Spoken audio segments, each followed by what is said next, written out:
السلام عليكم ورحمة الله تعالى وبركاته.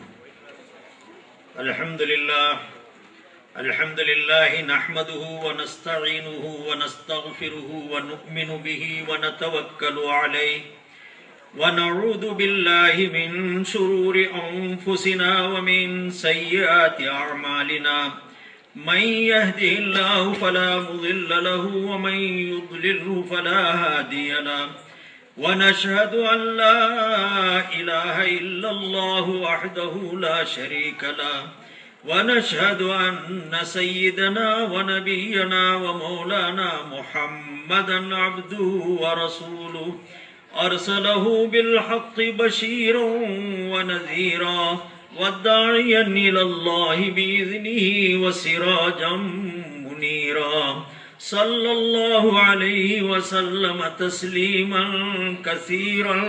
كثيرا أما بعد فأعوذ بالله من الشيطان الرجيم بسم الله الرحمن الرحيم فأقم وجهك للدين حنيفا فطرة الله التي فطر الناس عليها لا تبديل لخلق الله ذلك الدين القيم ولكن أكثر الناس لا يعلمون صدق الله العلي العظيم. கண்ணியத்திற்கும் மரியாதைக்கும் உரிய சங்கைமிகு இந்த கூட்டத்தின் தகுதி வாய்ந்த தலைவர் அவர்களே,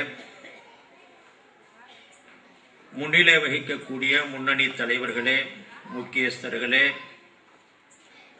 எனக்கு முன்னால் உரையாற்றிய பேரறிஞர் பெருமக்களே, கூட்டத்தில் வருகை தந்திருக்கக்கூடிய அல்லாஹுவின் நல்லடியார்களே, மாண்பிற்கும் மரியாதைக்கும் உரிய எனது அருமை தாய்மார்களே, சகோதரிகளே, அல்ஹம்துலில்லாஹ் மதரசாவின் ஆண்டு விழாவில் கலந்து ஒரு சில கருத்துக்களை உங்கள் முன்னால் வைப்பதற்கு வாய்ப்பு அளித்த அல்லாஹுவை போற்றி புகழ்ந்து ஏற்பாடாளர்களுக்கு நன்றி செலுத்தி எனது உரையை நான் துவக்குகிறேன். எனக்கு கொடுக்கப்பட்டிருக்கக்கூடிய தலைப்பு மார்க்கமும் மனோ இச்சையும். இன்றைய கால சூழலுக்கு தேர்ந்த தேவையான ஒரு அவசியமான தலைப்பை அவர்கள் கொடுத்து உங்களுக்கு சிலவற்றை விளக்க வேண்டும் என்று நான் பணிக்கப்பட்டுள்ளேன்.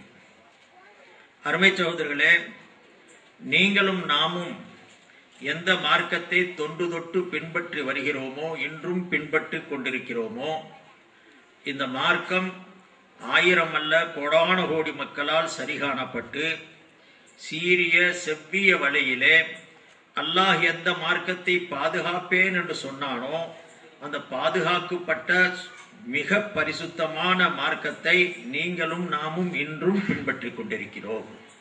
இதில் எல்லளவும் எல்லின் முனையளவும் கூட சந்தேகமில்லை. ஹஜ்ரத் அவர்கள் குறிப்பிடும் பொழுது சொன்னார்கள், ஆய்வு என்ற அடிப்படையில் இன்று நடக்கக்கூடிய அட்டகாசங்கள் இது எந்த வகையில் ஏற்ற மிகுந்தது, ஏற்க தகுந்தது என்பதையெல்லாம் உங்களுக்கு விளக்கி காட்டினார்கள். இந்த கால சூழலிலே நாம் சொல்ல வேண்டிய அந்த நிர்பந்தத்தில் நாங்கள் ஆளாக்கப்பட்டிருக்கிறோம்.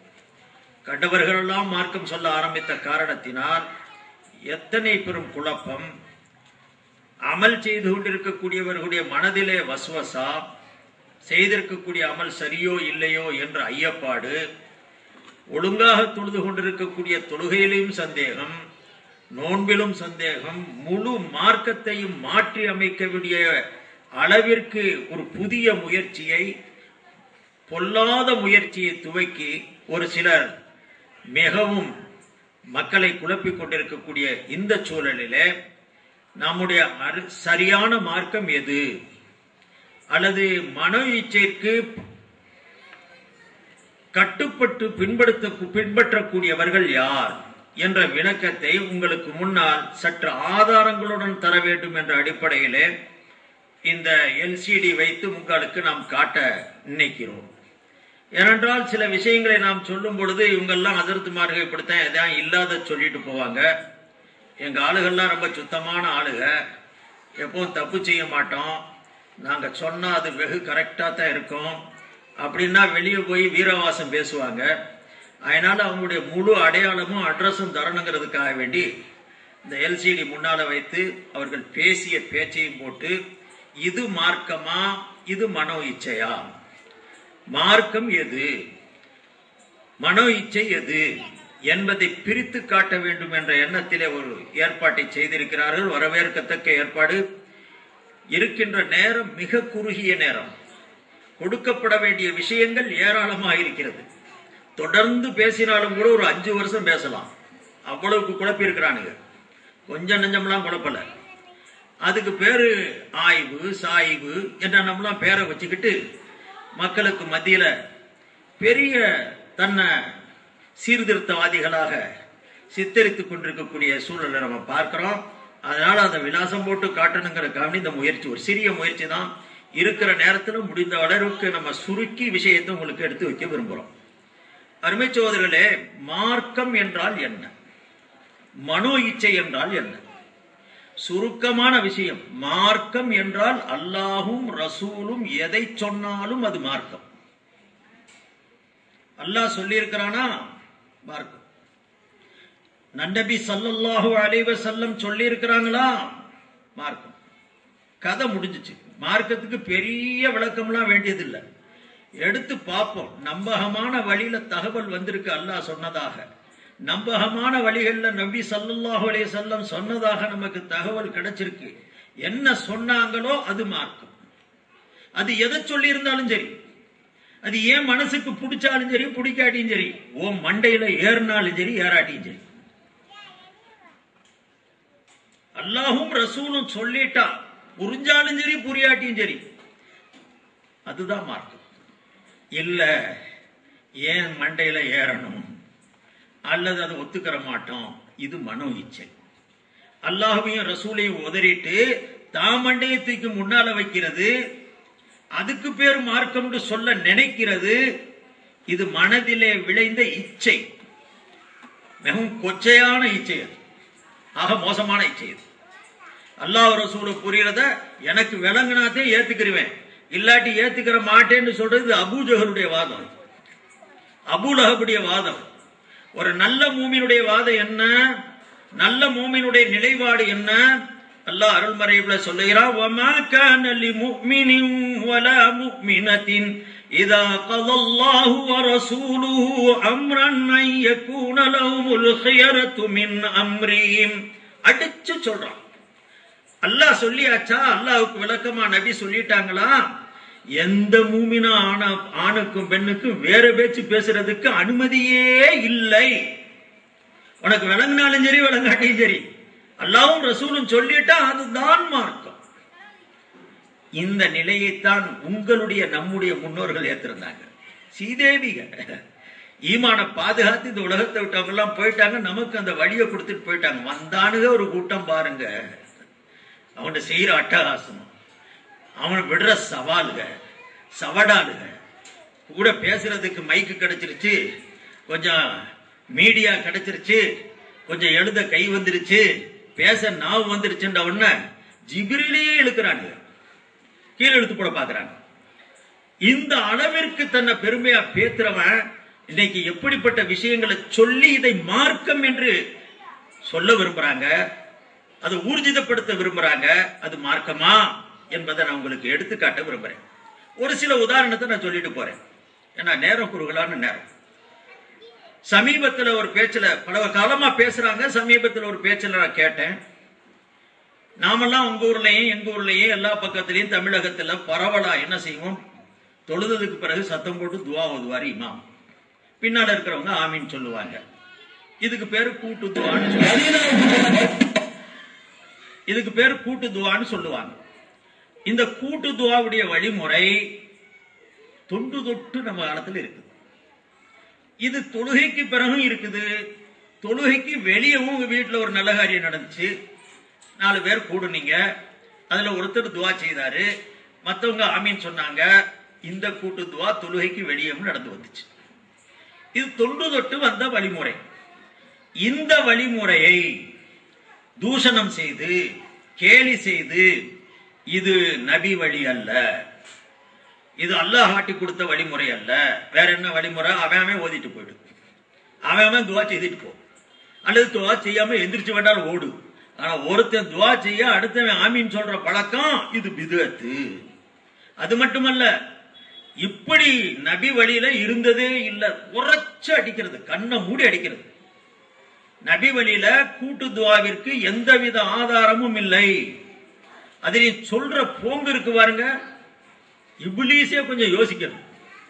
அந்த அளவுக்கு மிரட்டுறது மாதிரி யோசனை. அதுல ஒரு இடத்துல சொல்றாரு, யாரு நான் யார சொல்றேன்னு உங்களுக்கு தெரியும், நான் விளக்க வேண்டியதில்லை. மேடையில எல்லாம் சும்மா போட்டு பேர் சொன்னாலும் அது நமக்கு அசிங்கமா தெரியுது.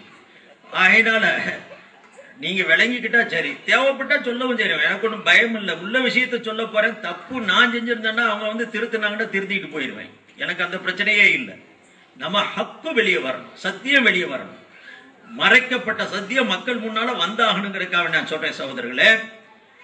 அப்போ ஒரு இடத்துல அவர் பேசும்போது சொல்றாரு, நபிகள் நாயகம் ஸல்லல்லாஹு அலைஹி வஸல்லம் மதீனாவுக்கு வந்தாங்க. மக்காவுல இருந்து 13 வருஷம் நபி வேலையை செஞ்சுட்டு மதீனாவுல வந்து ஒரு 10 வருஷம் இருந்தாங்க. அந்த 10 வருஷ காலத்துல ஸல்லல்லாஹு அலைஹி வஸல்லம் அவங்க 18,000 தொழுது இருக்கிறாங்க. அவர் சொல்றாரு, நான் சுருக்கிட்டு சொல்றேன், உங்களுக்கு காட்டுறேன். அப்புறம் 18,000 தொழுதுறாங்க ஸல்லல்லாஹு அலைஹி வஸல்லம். ஒரு தொழுகையிலேயாவதும் நபி துவா சத்தம் போட்டு செய்ய, பின்னால் இருந்தவங்க ஆமீன் சொன்ன இந்த கூட்டு துவாவுடைய வழிமுறை ஒரு தொழுகை 18,000 தொழுகையில வேணாம். அவர் கணக்கு போடுறாரு. ஒரு நாளைக்கு 5 தொழுகை, 10 நாளைக்கு 50, மாசத்துக்கு 150, 10 வருஷத்துக்கு இவ்வளவு, இப்படி போட்டு 18,000 தொழுகையில எம்பிரான் ஸல்லல்லாஹு அலைஹி வஸல்லம் ஏதாவது ஒரு தொழுகை, அத்தனை தொழுகையில வேணாம், ஒரு தொழுகையில ரசூலுல்லாஹ் சத்தம் போட்டு துவா ஓதுனாங்க, அத கூட்டு துவா செய்தாங்க. அப்படிங்க கூடியத சொல்லிட்டா 1 கோடி ரூபாய் பரிசா.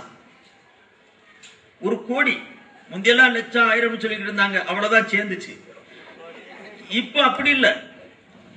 அதனால இப்ப கோடி, 1 கோடி ரூபாய் ஒரு தொழுகையில நபி சப்தமிட்டு துவா செய்ததாக காட்டிட்டா 1 கோடி ரூபாய் தர்றேன். காட்டவே முடியாது. அப்படி காட்டிட்டா என் ஜமாத்து முதல் துவா செய்யும், சவாலும் சவடாலும். இந்த பேசுறாரு கேளுங்க.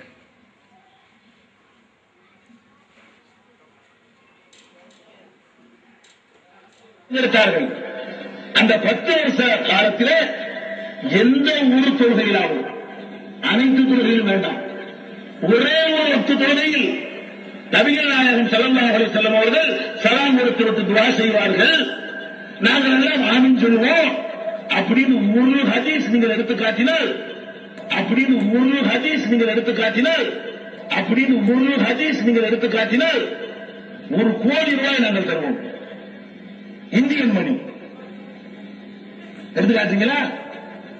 நபிகள் நாயகம் அவர்கள் அந்த 10 வருஷ காலத்தில் தொழுத அந்த தொழுகையில ஒரு நாளைக்கு 5 வேளை, மாசத்துக்கு 150, வருஷத்துக்கு 1800, 10 வருஷத்துக்கு 18,000 தொழுகை. இந்த 18,000 தொழுகையில ஒரே ஒரு தொழுகையில் 18,000 காட்ட வேண்டாம். 18,000 வக்து தொழுகையில ஒரு வக்து தொழுகையில் ரசூல் ஸல்லல்லாஹு அலைஹி வஸல்லம் அவர்கள் துஆ செய்கிறார்கள். நாங்கள் எல்லாம் பின்னாடி உட்கார்ந்து ஆமீன் சொன்னோம் காட்டு முதல் கூட்டு துஆவோட தௌஹீதுக்காரனா இருப்பாங்க. காட்ட முடியுமா? 1 கோடி ரூபாய் இந்தியன் மணி. ஏன்னா பல மணி இருக்குது அங்க. டாலரா இருக்கும், ரியாலா இருக்கும், திர்ஹமா இருக்கும், யூகேவா இருக்கும், என்னென்னலாம் இருக்கலாம். ஆக நமக்கு கொடுக்கிறது இந்தியா ரூபாயில 1 கோடி. இத்தனை பேர் சாட்சி கேட்டுக்கிட்டீங்க. இதுல மெமிக்ரி செய்ய முடியாது, இதுல ஏமாத்த முடியாது. நேரடி விலாசம் கேட்டுக்கிட்டீங்க. 18,000 தொழுகையில ஒரு தொழுகை காட்டினாலும் 1 கோடி ரூபான்னு சொல்லிருக்காங்க. நான் உங்களுக்கு ஒவ்வொரு தொழுகையிலையும் காட்டுறேன். நபிகள் நாயகம் ஸல்லல்லாஹு அலைஹி வஸல்லம் தொழுத தொழுகையில எல்லாம் ஸல்லல்லாஹு அலைஹி வஸல்லம் சப்தமிட்டு ஓதுனாங்க அப்படிங்கக்கூடிய ஹதீஸ நான் உங்களுக்கு காட்டுறேன். அதுலயும் அநேகமா வரும், நீங்க பாத்துக்கங்க. ஆலிமா இருக்கிறவங்க படிச்சுக்கிறீங்க. நபிகள் பெருமானார் ஸல்லல்லாஹு அலைஹி வஸல்லம் பத்தி நான் உங்களுக்கு சொல்லிட்டேன். நம்பகமான தகவல் வந்துட்டா அதுதான் நபிமொழி.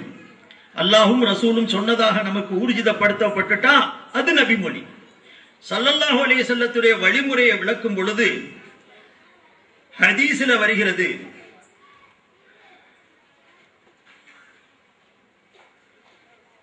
ஹஜ்ரத் சஅத் இப்னு அபி வக்காஸ் ரலியல்லாஹு அன்ஹு அவருடைய மகன் முஸஅப், இன்னொரு பெரியவர் அம்ர் இப்னு மைமூன். இந்த ரெண்டு பேரும் சொல்றாங்க, சஅத் இப்னு அபி வக்காஸ் என்ற மூத்த சஹாபி நபிகள் பெருமானார் ஸல்லல்லாஹு அலைஹி வஸல்லம் அவர்களால் பலமுறை போற்றப்பட்ட சஹாபி, தங்களுடைய குழந்தைகளுக்கு ஒரு துஆவை பாடம் எடுத்து கொடுத்திருந்தார்கள். பாடம் பண்ணும்படி, ஞாபகம் செய்யும்படி, நினைவு கூறும்படி பாடமாக்கி கொடுத்திருந்தாங்க. அந்த துஆவை ஓதி அல்லாஹ்விடத்தில் பாதுகாப்பு பெற்றுக் கொள்ளுங்கள் என்று அவர்கள் போதித்திருந்தார்கள். அதோட நிக்கல. அந்த துஆவை அவர் சொல்லும் பொழுது, இந்த துஆ நானா உங்களுக்கு சொல்லி தரல, இந்த துஆவை ஓதி அல்லாஹ்விடத்துல பாதுகாப்பை கேளுங்க. ஏன்? ஸல்லல்லாஹு அலைஹி வஸல்லம் அவர்களை பற்றி அவர்கள் அறிக்கை தருகிறார்கள். கான யதஅவ்வது பிஹின்ன இன்ன ரசூலல்லாஹி ஸல்லல்லாஹு அலைஹி வஸல்லம் கான யதஅவ்வது பிஹின்ன பஅத குல்லி ஸலாத்தின். நபிகள் நாயகம் ஸல்லல்லாஹு அலைஹி வஸல்லம் எல்லா தொழுகைக்கும் பின்னால், 18,000 தொழுகையில ஒரு தொழுகை சொல்லல நான், எல்லாம் பாத. அரபியாவில் நிறைய இருந்துட்டு வந்திருக்கிறீங்க நம்ம ஊர் மக்கள், இங்க உள்ள ஆலிம்கள் நிறைய இருக்கிறாங்க. லேசான வாசகம் தான். பாதண்டா பின்னால், குல்லிண்டா ஒவ்வொரு, சலாத்தின்டா தொழுகை. ஒவ்வொரு தொழுகைக்கு பிறகும் நபிகள் நாயகம் ஸல்லல்லாஹு அலைஹி வஸல்லம் அல்லாஹும்ம இன்னி அஊது பிக மினல் புஹல் வ அஊது பிக மினல் ஜுபன் வ அஊது பிக மின் அன் அருத்த இலா அர்தலில் உமர் வ அஊது பிக மின் ஃபித்னத்தில் துன்யா வ அஊது பிக மின் அதாபில் கபர். இந்த துஆவை நபிகள் நாயகம் ஸல்லல்லாஹு அலைஹி வஸல்லம் கேட்டுக்கொண்டே இருந்தார்கள். எல்லா தொழுகையிலையும், ஒவ்வொரு தொழுகையிலையும் இது கேட்டுக்கிட்டே இருந்தாங்க. நான் சொல்றேன், இப்ப இந்த துஆ ஒவ்வொரு தொழுகையிலையும் ரசூலுல்லாஹ் கேட்டிருக்கிறாங்கன்னு சொன்னா இப்ப எத்தனை கோடி தரணும்? ஹதீஸ்ல இருக்குதா இல்லையா? இப்னு ஹிப்பான்ல இருக்கு, 5வது பாகம் 109வது பக்கம், பலமான ஹதீஸ்ல வந்திருக்கு அறிவிப்பு. ஏத்துக்கணுமா இல்லையா? இப்ப சாட்சி இத்தனை பேர் இருக்கிறீங்க, உங்க ஊர்ல அந்த ஜமாத்தை சார்ந்தவங்க நிச்சயமா இருப்பாங்கன்னு நினைக்கிறேன். ஒரு கோடி இல்லாட்டியும் போது கொஞ்சம் குறைச்சாவது வாங்கி கொடுங்க. ஏன்னா தேவை அதிகமா இருக்குது. நீங்க எல்லாம் வாக்கு மாற மாட்டீங்க, வாக்குல புலிக.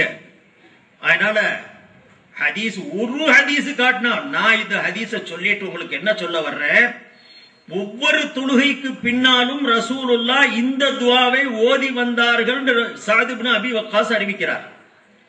ஏன் கேள்வி, இந்த துஆ எல்லா தொழுகையிலும் ஓதப்பட்டதுன்னு அவர் சொல்றாரு, அவருக்கு எப்படி தெரியும் இந்த துஆ இந்த தொழுகையில? எனக்கு ஃபஜ்ருக்கு பிறகு ஓதுனாங்க, லுஹருக்கு பிறகு ரசூலுல்லாஹ் ஓதுனாங்க, மகரிபுக்கு பிறகு ஓதுனாங்க, அசருக்கு பிறகு ஓதுனாங்க, இஷாவுக்கு பிறகு ஓதுனாங்க. இப்படி ஒவ்வொரு தொழுகையிலும் இந்த துஆ ஓதினார்கள், ஓதிக்கொண்டிருந்தார்கள் அவர் அறிவிக்கிறாரா இருந்தா, அந்த மனுஷனுக்கு காதுல விழுந்திருந்தா தானே அந்த துஆவை அறிவிக்க முடியும். எங்க நான் சொல்றது விளங்குதா? விளங்கலையா? அந்த அறிவிக்கக்கூடிய நபருக்கு இந்த துஆ ரசூலுல்லாஹ் ஓத காதுல விழுந்திருந்தா தானே இந்த ரசூலுல்லாஹ் இந்த துஆவை ஒவ்வொரு தொழுகைக்கும் ஓதிக்கிட்டு இருந்தாங்கன்னு சொல்ல முடியும். இப்ப இவருக்கு காதுல விழுகணும்னு சொன்னா ரசூலுல்லாஹ் மனசுக்குள்ள ஓதிருப்பாங்களா, சத்தம் போட்டு ஓதிருப்பாங்களா? என்னங்க சொல்லுங்க, சத்தம் போட்டு ஓதிருப்பாங்க. அப்ப கண்டிப்பா தெரியுது, எல்லா தொழுகையிலையும் குறைஞ்சது 18,000 தொழுகை நான் சொல்ல வரல. ஏன்னா சஅத் இப்னு அபி வக்காஸ் 18,000 தொழுகையிலையும் பின்னால இருந்தாருன்னு சொல்ல முடியாது. அவர் ஊருக்கு போயிருப்பாரு, எங்கேயாவது போயிருப்பாரு, வந்திருப்பாரு, கொண்டிருப்பாரு. அவர் கலந்துகிட்ட தொழுகை 100 இருக்காது, ஆயிரக்கணக்காத்தான் இருக்கும். மதீனாவில இருந்து நபிக்கு பிறகு அவர் தொழுதுகிட்டு இருந்த பல்லாயிரக்கணக்கான, பல நூறே வைங்க, நூற்றுக்கணக்கான தொழுகையை வைங்க, அவர் காதால கேட்டிருக்கிறார் ரசூலுல்லாஹ் ஓத, அவர்களை காதுல கேட்கிற மாதிரி ரசூலுல்லாஹ் ஓதி இருக்கிறாங்க. அதனாலதான் அவர் அறிவிப்பு கொடுக்கிறார். வேற ஏதோ ஒரு தொழுகையில ஓதிட்டாங்கன்னு நீங்க சொல்லிடக்கூடாது. அப்படி சொல்லி இருந்தாலும் ஏதோ எதேச்சையா ஓதிட்டாங்க, விரும்பி ஓதலன்னு சொல்லிடலாம். ஒவ்வொரு தொழுகையிலும் ஓதுறாங்கன்னா அப்ப தெரிஞ்சுக்கிட்டே தான் ஓதி இருக்கிறாங்க, ஓத வேண்டும் என்று நினைச்சதே ஓதி இருக்கிறாங்க. அப்ப அதை கேட்கிறாரு பின்னால சஅத் இப்னு அபி வக்காஸ், நமக்கு அறிவிச்சு கொடுக்கிறார், தம் பிள்ளைகளுக்கு பாடமாக்கி கொடுக்கிறார், நமக்கு அந்த ஹதீஸை சொல்லி கொடுக்கிறார். அப்ப ஒரு ஹதீஸ், ஒரு துஆவே இருக்கட்டும், நபிகள் நாயகம் ஸல்லல்லாஹு அலைஹி வஸல்லம் அவர் கேட்கும் விதமாக எல்லா தொழுகையிலையும் ஓதிக்கொண்டே இருந்தார்கள் என்று சொன்னா, பின்னால இருக்கிறவன் எவனா இருந்திருப்பான்? தவி ஜமாத்காரனா இருந்திருப்பான். சஹாபாக்கள்ல ரசூலுல்லாஹ் துஆ விட்டுட்டு ஆமீன் சொல்லாம எந்திரிச்சு போயிருப்பாங்களா? எங்க நபிக்குடைய துவாவுக்கு ஆமீன் சொல்லாம தூங்கி விழுந்திருப்பாங்களா?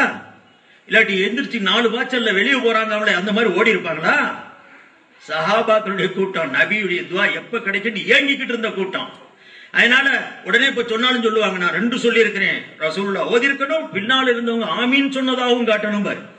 பின்னால உள்ளவங்க ஆமீன் சொன்னதாக அந்த ஹதீஸ்ல இல்ல, இப்படி கூட வாதம் செய்வாங்க. ஏன்டா வாதம் அடிச்ச ஆளுங்க ஏதாவது இப்படித்தான் சொல்லிக்கிட்டே இருப்பாங்க. சர்வர்கிட்ட போய் 2 இட்லி கொண்டு வான்னு சொன்னா வெறும் இட்லியை கொண்டாந்து வச்சான்னா அடிப்போமா இல்லையா? எங்கடா சட்னின்னு கேட்போம், நீ சொன்னியான்னு கேட்போமா?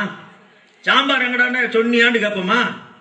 அங்க அதிர்த்து சோறு சாப்பிட்டு போங்கன்னு கூப்பிட்டாங்க, போய் வெறுஞ்சோரை வச்சிருந்தா சாப்பிட்டு வந்துருவோமா?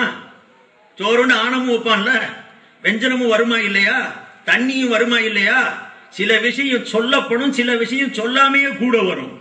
ஸல்லல்லாஹு அலைஹி வஸல்லம் சப்தம் விட்டு ஒவ்வொரு தொழுகையிலும் ஓதுனாங்கன்னு செய்தி வந்துருச்சுன்னா சஹாபாக்களை நாமளா விளங்கணும். அவங்க என்ன சொல்லியிருப்பாங்க?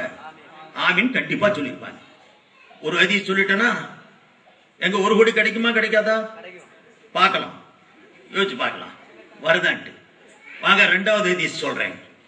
ஒன்றல்ல ஏராளமான ஹதீஸ் கிரந்தங்கள் இருக்குது.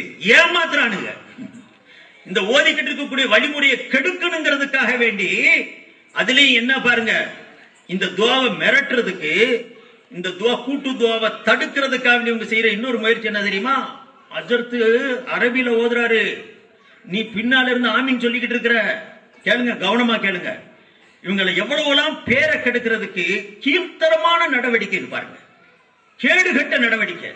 அதுல அவர் சொல்றாரு, அஜத்துமாரு அரபில ஓதுறாங்க, நீங்க எல்லாம் ஆமீன் சொல்லிக்கிட்டு இருக்கிறீங்க. அஜத்துமார் அரபில என்ன ஓதுறாரு தெரியுமா? முத்தவல்லி அல்லாஹ் சாவடி செக்ரட்டரியம் அவுத்தாக்கு, இது அரபில ஓதிக்கிட்டு இருக்கிறாங்க. ஆலிம்சா, நீங்க விவரம் தெரியாம செக்ரட்டரி ஆமீன் ஓட்டுக்கிட்டு இருக்கிறீங்க. எங்கடா ஓதுனாரு? அங்க பாருங்க, அவர் சாப்பாட்டுக்கு எல்லாமே ரிஸ்க கொடுன்னு கேட்கிறாரு. அவருக்கு ரிஸ்க் எப்ப கிடைக்கும்? வருஷ பாத்தியாவில் கிடைக்கும், 6 மாசம் பாத்தியாவில் கிடைக்கும், பாத்தியாவில் கிடைக்கும். பாத்தியா எப்ப ஓதுவான்? நீ மௌத்தானா தான் ஓதுவான். எப்படி கொண்டு போய் எப்படி சோக்கிறாரு பாருங்க. இந்த கேட்டு பாருங்க அவரை சொல்றது.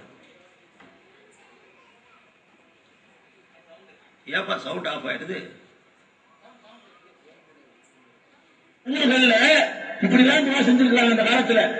என்ன மாதிரி இந்த செத்து போன வருமானம் வரும்ல, அஜத்துமார்களுக்கு அந்த காலத்துல எப்படி வருமானம்? இல்லைன்னா மண்டை போட்டான்னு சொன்னா ஜனாசாக்கு வருமானம், 3ஆம் பாத்தியா வருமானம், 7ஆம் கட்ட வருமானம், வருஷகத்த வருமானம், இப்படி பலவிதமான வருமானங்கள் வரும். முகத்து கம்மியா வச்சுன்னு வைங்க, அஜத்து அளவில் கேட்பார், யாழ்லா நிறைய பேர் மண்டை போட வை, மண்டை போட வை, மண்டை போட வை, சபரம் இல்லையா? இவர் ஆமீன் பாரு, அவர் அலுவலகம் கேட்கிறாரு, ஆமீன் நாளைக்கு நாங்கள் மண்டையை போடுவோம். இந்த மாதிரி சிந்தனை கேடு கட்டவனுக்காவது வந்திருக்குமா? நீ சொல்லு. எவனுக்காவது இப்படி ஒரு யோசனை அரபியில் அவன் துவா ஓதுறதுக்காக இப்படி ஒரு விளக்கம் எவனான்னு சொல்ல முடியுமா? சகோதரர்களே, சிந்திச்சு பாருங்க. ஆனா ஆதாரத்தை சொல்லு. ரசூலுல்லாஹ் ஓதக்கூடாதுன்னு சொல்லி இருக்கிறாங்கன்னு ஒரு ஹதீஸை காட்டு. சஹாபாக்கள் தொழுகைக்கு பிறகு சத்தம் போட்டு ஓதக்கூடாதுன்னு ஏதாவது சொல்லி இருக்கிறாங்கன்னு ஒரு ஆதாரத்தை காட்டு. ஏதாவது ஏத்துக்கலாம். நாங்க ஆதாரம் காட்டுறோம், நபி ஒவ்வொரு தொழுகைக்கும் பின்னால ஓதுனாங்கன்ட்டு. சத்தியமா சஹாபாக்கள் ஆமீன் சொல்லித்தான் இருக்க வேண்டும்ங்கிறதை நாங்க நிரூபிக்கிறோம். இதெல்லாம் நாங்க சொல்லும் போது நீங்க ஹதீஸை அல்லவா காட்டணும், அல்லது சஹாபாக்களுடைய செயல்பாடு அல்லவா காட்டணும். இதை விட்டு போட்டு அரபியில ஓதுறான், ரப்பனா ஆத்தினா ஃபித் துன்யா ஹஸனாண்டா செக்ரட்டரி மண்டையை போடுங்கிற அர்த்தம் வருமா? இப்படி சிந்தனை யாருக்காவது வருமா? சகோதரர்களே, இதுதான் இவங்க மார்க்கம். இது மார்க்கமா மனோ இச்சையா? நீங்க முடிவு சொல்லுங்க. நாங்க சொல்றோம் ஒவ்வொரு தொழுகைக்கு பிறகு ரசூலுல்லாஹ் ஓதி இருக்கிறாங்க, நம்ம ஓதணும். இது மார்க்கம். இல்ல வேண்டியதில்லை, நீ எந்திரிச்சு ஓடு, அவன் 1வது சலாத்துல 2வது சலாத்துல கேட்ல நில்லு, இப்படி சொல்லிக் கொடுக்கிறது, அதுக்கு ஆதாரமாக இந்த மாதிரி கேடுகட்ட விமர்சனங்களையும் விளக்கங்களையும் தர்றது, இது மனோ இச்சை. அப்ப மார்க்கம் ஓதணும், மன இச்சை இந்த தடுக்கிறது தான் சொல்றேன். அதே மாதிரி இன்னொரு ஹதீஸை நான் சொல்லிட்டு அடுத்த விஷயத்துக்கு நிறைய விஷயங்கள் இருக்கு சொல்ல வேண்டியது. இன்னொரு ஹதீஸ்ல வருது, ஹஜ்ரத் அபூ பக்ரா ரலியல்லாஹு அன்ஹு அவர்களுடைய மகன் முஸ்லிம் அறிவிக்கிறார். ஹதீஸ் நசை ஷரீஃபில் 5வது பாகம் 42வது பக்கத்துல இருக்குது.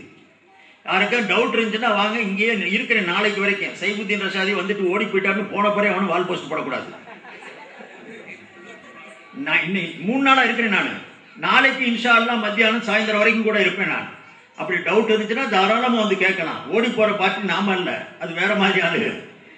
அதனால இந்த ஹதீஸ் இருக்குது, ஹதீஸே எடுத்துறேன் உங்களுக்கு, நீங்க பிரிண்ட் அவுட் எடுத்துக்கோங்க, போய் அண்ணன்ட்ட கேளுங்க.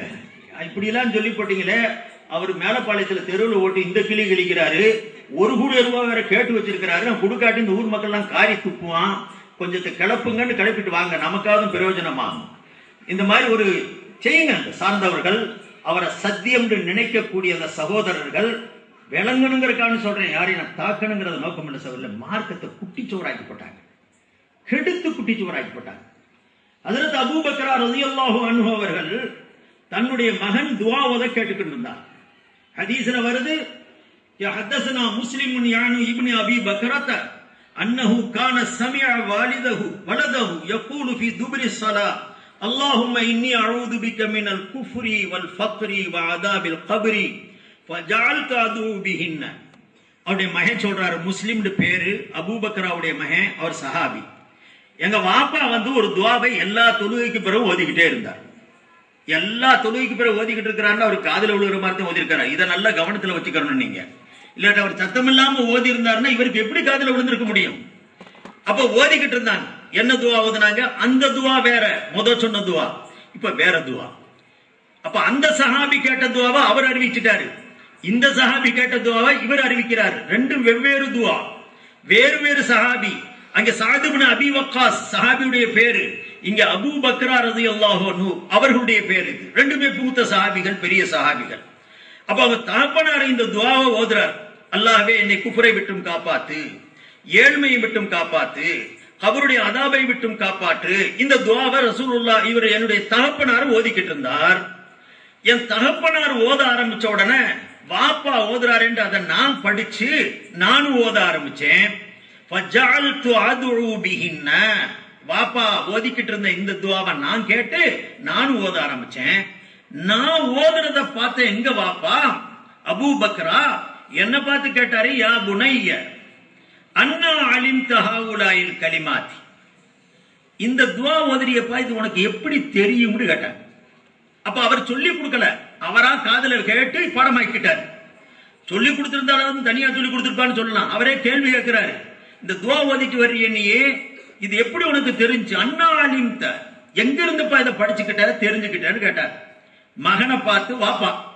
அப்ப அவர் மகன் சொல்றாரு, அவருடைய மகன் சொல்றாரு, யா அபதி சமிஅதுக ததுஉ பிஹின்ன ஃபீ துபரி ஸலாத்தி, நான் தொழுகைக்கு பிறகு நீங்க ஓதிக்கிட்டு இருந்ததை நான் காதால கேட்டேன். தொழுகைக்கு பிறகுலாம் நீங்க ஓதிக்கிட்டு இருந்தீங்க, காதுல விழுந்துச்சு, அதை கேட்டு நான் பாடமாக்கிக்கிட்டேன்.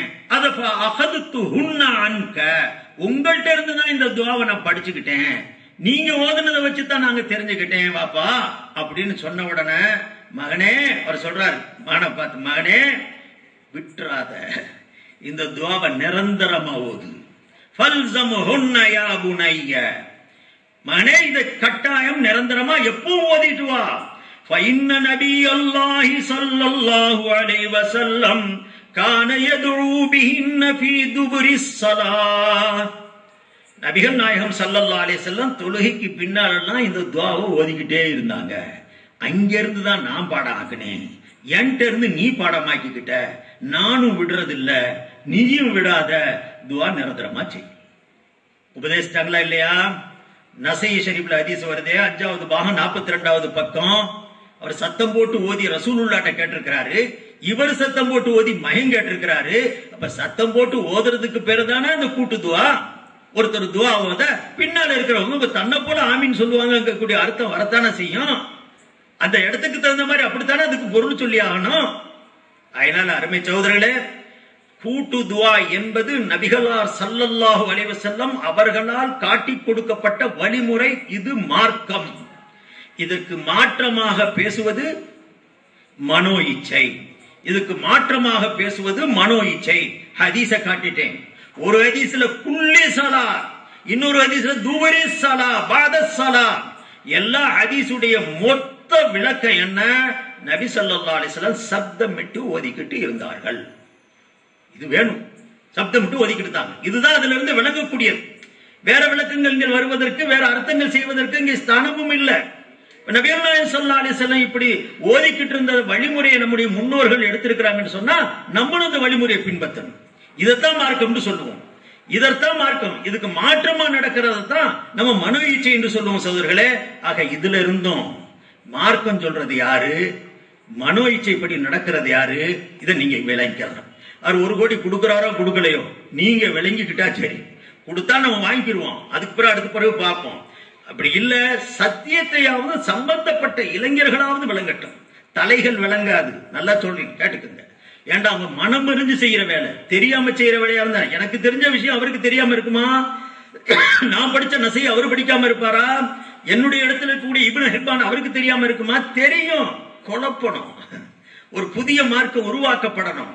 முன்னோர்களால் அறிமுகப்படுத்தப்பட்ட நமக்கு கொடுக்கப்பட்ட மார்க்கத்தை அழிச்சு கட்டணும். அப்படிங்கக்கூடிய எங்கிருந்தோ தோன்றிய சூழ்ச்சி இங்க நடைபெறுது.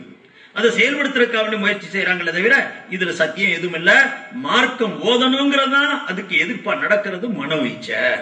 நம்பர் 1. 2வது பாருங்க, நான் சொன்னேன் அல்லாஹ்வும் ரசூலும் சொல்லிட்டா அது அப்படியே கட்டுப்படணும். இந்த 2 மாச பத்திரிக்கை எனக்கு கையில கொடுத்தாங்க. மே மாசத்துடைய பத்திரிகையும் ஜூன் மாசத்துடைய பத்திரிகையும் ஏகத்துவ பத்திரிகை. ஒரு 4-5 நாளைக்கு முதல், 1 வாரத்துக்கு முன்னால வந்திருந்தேன். அந்த நேரத்தில் தற்செயலா கையில கொடுத்தாங்க. அதுல ஒரு 2 கட்டுரை படிச்சேன். அந்த 2 கட்டுரையும் உங்களுக்கு சொல்லணும், மார்க்கமா மனோ இச்சையா, உங்களுக்கு அதிலேயே தெரிஞ்சு போயிடும். சகோதரர்களே, ஒரு கட்டுரை அதுல எழுதியிருக்கிறாங்க, பள்ளிக்கு பகுத்தறிவு, பைத்தியம் முத்தி போன ஜாக்கு. யாருக்கும் எழுதியிருக்காங்க, ஜாக்குக்கு எழுதினாங்களோ மாக்குக்கு எழுதினாங்களோ, நமக்கு அதை பத்தி கவலை இல்லை. ஆனா அந்த ஹதீஸ், அந்த விஷயம் என்ன உங்களுக்கு தெரியணும். விஷயம் பழசா இருந்தாலும் புதுசா போய் எழுதி மக்களை திரும்பவும் குழப்ப ஆரம்பிக்கிறதுனால அது உங்களுக்கு சொல்ல வேண்டியிருக்கு. ஹதீஸ்ல வருது, புகாரி முஸ்லிமுடைய ரிவாயத், அது ஆதாரப்பூர்வமா வரணும்னா நான் தர்றேன் உங்களுக்கு. அன்னை ஆயிஷா ரலியல்லாஹு அன்ஹா போன்ற பலரும் ஹதீஸ் அறிவிச்சிருக்கிறாங்க. ஸல்லல்லாஹு அலைஹி வஸல்லம் அதுல சொன்னாங்க, வீட்டுல இந்த பள்ளி வருது, அந்த பள்ளியை அடிச்சு கொள்ளுங்க. பள்ளி வீட்டுக்குள்ள வந்து, பள்ளி தெரியுமா, எல்லாருக்கும் தெரியும். அந்த பள்ளி வீட்டுக்குள்ள வந்துருச்சுன்னா அதை அடிச்சு கொள்ளுங்க. சில ஹதீஸ்ல வருது, ஒரே அடியில் அடிச்சுட்டா உனக்கு நன்மை ஜாஸ்தி. ஏன்னா அதை கடக்குண்டு வாழை கட் பண்ணிட்டு ஓடி போயிடும், தப்பிச்சு ஓடி போற கூட்டம் அது.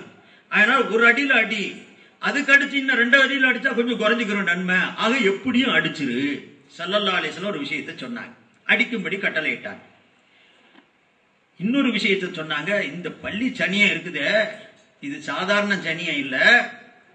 நம்ரூது இப்ராஹிம் அலைஹிஸ்ஸலாத்தை நெருப்பு குண்டத்துல போடுறதுக்காக வேண்டி நெருப்பு குண்டத்தை வளர்த்த நேரத்துல எல்லா மிருகங்களும் பறவைகளும் தன்னால இயன்ற அளவுக்கு அந்த நெருப்பை குறைக்கிறதுக்கோ அணைக்கிறதுக்கோ முயற்சி பண்ணுச்சு. இந்த பள்ளி மட்டும் கொஞ்சம் ஊதுச்சு, நெருப்பு கொஞ்சம் வளர்த்து விட பார்த்துச்சு. அதனால இது கெட்ட சுபாவம் உள்ளது, ஒரு சனியம் முடிச்ச ஜன்மம் இது, இதை அடிச்சு போடு ரசூலுல்லாஹ் சொல்லிட்டாங்க. இப்ப நீங்க மூமின் தானே, எங்க ஈமான் இருக்கா இல்லையா? ரசூலுல்லாஹ் சொல்லிட்டா என்ன செய்யணும்? என்னங்க செய்யணும்? அப்படியே ஏத்துக்கறணும். எனக்கு விளங்குச்சு விளங்கல அந்த பேச்சே வரக்கூடாது. அல்லாஹ் சொன்னது மாதிரி எந்த மூமினான ஆணுக்கும் பெண்ணுக்கும் மறு பேச்சு பேசுறதுக்கு உரிமையே இல்லை. நபி சொல்லிட்டாங்கல்ல, அப்படியே அங்கீகரிக்கணுமா இல்லையா? இதுல எழுதியிருக்கிறாங்க ஒரு நீள கட்டுரை, யாருக்கும் மறுப்பு எழுதியிருக்கிறாங்க. அதுல எழுதும் போது எழுதுறாங்க, சகோதரர்களே, பள்ளி எப்படி ஊதி இருக்கும்? நெருப்பு கூட்டத்துக்கு முன்னாக போச்சுன்னா அது எரிஞ்சு போயிருமே. அதி ஊதுறதுல போய் நெருப்பு எவ்வளவு வளர்ந்துரும்? இப்ராஹிம் அலைஹிஸ்ஸலாத்துக்கு பள்ளிக்கு என்ன விரோதம்? கூறு கட்ட வேலை. இப்படியா யோசிக்கிறது ஹதீஸ? ஹதீஸ் இப்படியா யோசிச்சு எடுக்க சொல்லுச்சு? இப்படி ஒவ்வொன்றையும் யோசிச்சா எந்த அமலையும் செய்வியா? நபி சொன்னாங்கன்னா என்ன பார்க்கணும்? நம்பகமான தகவலா இல்லையான்னு பார்க்கணும். இது புகாரி முஸ்லிம்ல வந்திருக்குது. என்னமோ குர்ஆன் ஹதீஸ் ரொம்ப காலமா சொன்னானுங்க. இப்ப வெறும் குர்ஆன் சொல்லிக்கிட்டு இருக்கிறாங்க. ஹதீஸ்ல பலதை தள்ளியாச்சு. இன்னும் கொஞ்ச காலம் போட்டும். நான் ஏற்கனவே சொன்னேன், 10-20 முன்னாலையும் சொல்லி இருக்கிறேன் உங்க கூட்டத்துல. ஒரு காலத்துல சொன்னேன், கொஞ்ச காலத்துல ஹதீஸ மறுப்பாங்கன்ட்டு. இன்னைக்கு மறுக்க ஆரம்பிச்சிருக்கிறாங்க. இப்ப எழுதி வச்சுக்கோங்க, இன்னொரு 10 வருஷம் ஹயாத்தா எல்லாரும் இருந்தா குர்ஆனையும் மறுப்பாருங்க. இந்த நிலைதான் வரும் பாருங்க. ஏகப்பட்ட ஆளு இப்ப ஹதீஸ மறுத்து அஹ்ல குர்ஆனா போயிட்டான். நிறைய பேர் இந்த கூட்டத்தில் இருந்தவன். இப்ப அடுத்து என்னன்னா குர்ஆன்ல கை வைப்பாங்க. வச்சோம் ஆச்சு. நான் அடுத்து இன்ஷா அல்லாஹ் அதனுடைய உதாரணங்களை உங்களுக்கு கொண்டு வர்றேன். நமக்கு நபி சொல்லிட்டாங்கன்னா என்ன செஞ்சிருக்கணும், எப்படி ஊதுச்சு, எங்கிருந்து ஊதுச்சு, எவ்வளவு வேகமா ஊதுச்சு, நெருப்பு பக்கத்துல போனா என்ன ஆகும், ஏன் இந்த யோசனை? அல்லாவும் ரசூலும் ஒரு தகவலை தந்துட்டாங்கன்னா கண்ணை மூடி காதை மூடி வாயை மூடி ஏத்துக்கிறவன் தான் மூமின். அவனுக்கு பேர் தான் யூமினூன பில் கைப். விளங்குனாலும் விளங்காட்டி ஏத்துக்கிறணும். அங்க எவிடன்ஸ் பேசுறது, ஏடாகூடமா பேசுறது, அதுக்கு எதிராக பேசுறது, சந்தேகங்களை கிளப்பி விடுறது, இது இப்லீசுடைய வேலை. இது இப்லீசுடைய வேலை. பள்ளியை எப்படி நமக்கு ரசூலுல்லாஹ் சொல்லிட்டாங்க ஊதுச்சுன்னு, நம்ம ஊதுச்சுன்னு நம்புவோம். அது எந்த முறையில ஊதுச்சு எனக்கு தெரியாது. யாரு கண்டது? பள்ளியோட அண்ணன் பெருசா இருந்திருக்கும். இப்ப ஊதுறதோட கவுண்டோட போயிருக்கும். அந்த நேரத்தில் இருக்கக்கூடிய பள்ளியுடைய பருமன் தெரியுமா, உருவம் தெரியுமா? ஊதுனாங்கன்னு அல்லாஹ்வும் அல்லாஹ்வுடைய ரசூல் சொல்லியாச்சு. அல்லாஹ் ரசூல் சொன்னாலே அல்லாஹ் சொன்னது மாதிரி தான். வமா யன்திகு அனில் ஹவா இன் ஹுவ இல்லா வஹ்யுன் யூஹா. அப்ப ரசூலுல்லாஹ் சொல்லிட்டாங்கன்னா அல்லாஹ்வும் சொன்னது மாதிரி, அல்லாஹ்வும் ரசூலும் சொல்லியாச்சுன்னு சொன்னா ஒரு மூமினுடைய வேலை அப்படியே அங்கீகரிக்கணும். செயல்படுற அடிங்க, பள்ளியை அடிங்க, அது செயல்பாடு. ஊதுச்சு நம்புங்க. ஊதுனாங்கிற செய்தியை நம்பணும். அடிங்கக்கூடிய செய்தியை செயல்படுத்தணும். சில செய்திகளை செயல்படுத்த வேண்டியது இருக்குது, சில செய்திகளை நம்ப வேண்டியது இருக்குது. எது செயல்படுவதற்குண்டான செய்திகளோ அது முஹக்கமாத்துன்னு அரபிலே சொல்லுவார்கள். எதை செயல்படுத்த முடியாது, விளங்கவும் செய்யாது, ஆனால் நம்பியாக செய்யக்கூடிய செய்திகள், சொல்லக்கூடிய செய்திகளுக்கு முத்தஷாபிஹாத் என்று சொல்லுவார்கள். குர்ஆன்லயும் சரி ஹதீஸ்களிலும் சரி, மின்ஹு ஆயாத்தும் முஹக்கமாத்துன் ஹுன்ன உம்முல் கிதாப் வ உஹரு முத்தஷாபிஹாத். இரண்டு விதமான வசனங்களை நாம் இறக்கி வைத்திருக்கிறோம். சிலது தெளிவானது, சிலது விளங்காதது. சிலது தெளிவானது, சிலது விளங்காதது. தெளிவானதாக இருந்தாலும் நீ ஏத்தாகணும், விளங்காததா இருந்தாலும் நீ ஏத்தாகணும். அப்பதான் உனக்கு நமக்கு பேரு மூமின்ங்கிற பேர். அப்ப பள்ளியுடைய விஷயத்துல எப்படி ஊதுச்சு, எங்கிருந்து ஊதுச்சு, எந்த அளவுக்கு ஊதுச்சு, என்னுடைய குவாலிட்டி என்ன, குவான்டிட்டி என்ன, இதெல்லாம் பார்க்க வேண்டிய தேவையே இல்லை. ஊதுச்சா ஸல்லல்லாஹு அலைஹி சொல்லிட்டாங்களா, முடிஞ்சிச்சு கதை. எதிர்வாதம் பேசி இந்த ஹதீஸ் எல்லாம் பொய்ன்னு தடுக்கிறதா இருந்தா நான் சொல்றேன், குர்ஆனையும் மறு. ஏன்? குர்ஆன்ல வந்திருக்குது ஹுதுஹுது என்ற பறவையை பற்றி சொல்லப்பட்டிருக்குது. ஹுதுஹுது என்று சொன்னா அது என்ன, மரங்கொத்தி பறவையா? மரங்கொத்தி பறவை மாதிரி ஒரு பறவைக்கு பேர். சுலைமான் அலைஹிஸ்ஸலாத்துடைய தர்பார்ல அந்த பறவை இருந்துச்சு. அந்த பறவையுடைய விஷயமா குர்ஆன்லயும் அல்லாஹ் சொல்லி காட்டுறான். ஹஜ்ரத் சுலைமான் அலைஹிஸ்ஸலாம் அந்த பறவையின் மூலமாக தண்ணீரை கண்டுபிடிப்பாங்க. பூமி கீழே எவ்வளவு தண்ணீர் இருக்குன்னு இந்த பறவையை வச்சு கண்டுபிடிப்பாங்கன்னு இருக்குது. அந்த பறவையை ஒரு தடவை தேடுறாங்க, அது காண கிடைக்கல. கிடைக்கலன்ற உடனே ஹஜ்ரத் சுலைமான் அலைஹிஸ்ஸலாத்துக்கு கோபம் வருது. அவங்க உடனே கோபத்தில் சொல்றாங்க, வதஃபக்கதத் தைர் ஃபகால மா லி லா அரல் ஹுத்ஹுத அம் கான மினல் காயிபீன் லவ் அஸிபன்னஹு அஸாபன் ஷதீதா அவ் லஅஸ்பஹன்னஹு அவ் லயத்தியன்னி பிசுல்தானின் முபீன் ஃபமகஸ கைர பஈதின் ஃபகால அஹத்து பிமா லம் துஹித் பிஹி வஜ்ஜிஅதுக மின் சபைன் பினபைன் யகீன். நீண்ட வசனம் சூரத்துன் நமல்ல அல்லாஹ் இறக்கி இருக்கிறான்.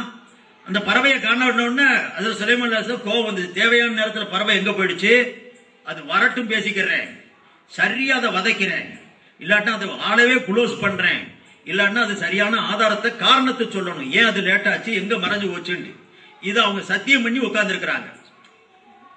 அப்ப அவங்க சொல்றாங்க, வரட்டும் அதை பாத்துக்கிறேன், அது வந்தால் ஆதுபஹன்னா லவஅஸிபன்னஹு அஸாபன் ஷதீதா, கடுமையான வேதனையை தருவேன்.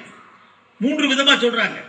ஒன்னு வேதனையை தருவேன், அல்லது அறுத்தே போடுவேன், அல்லது அது சரியான காரணத்தை கொண்டாந்து சமர்ப்பிச்சா விட்டுருவேன்.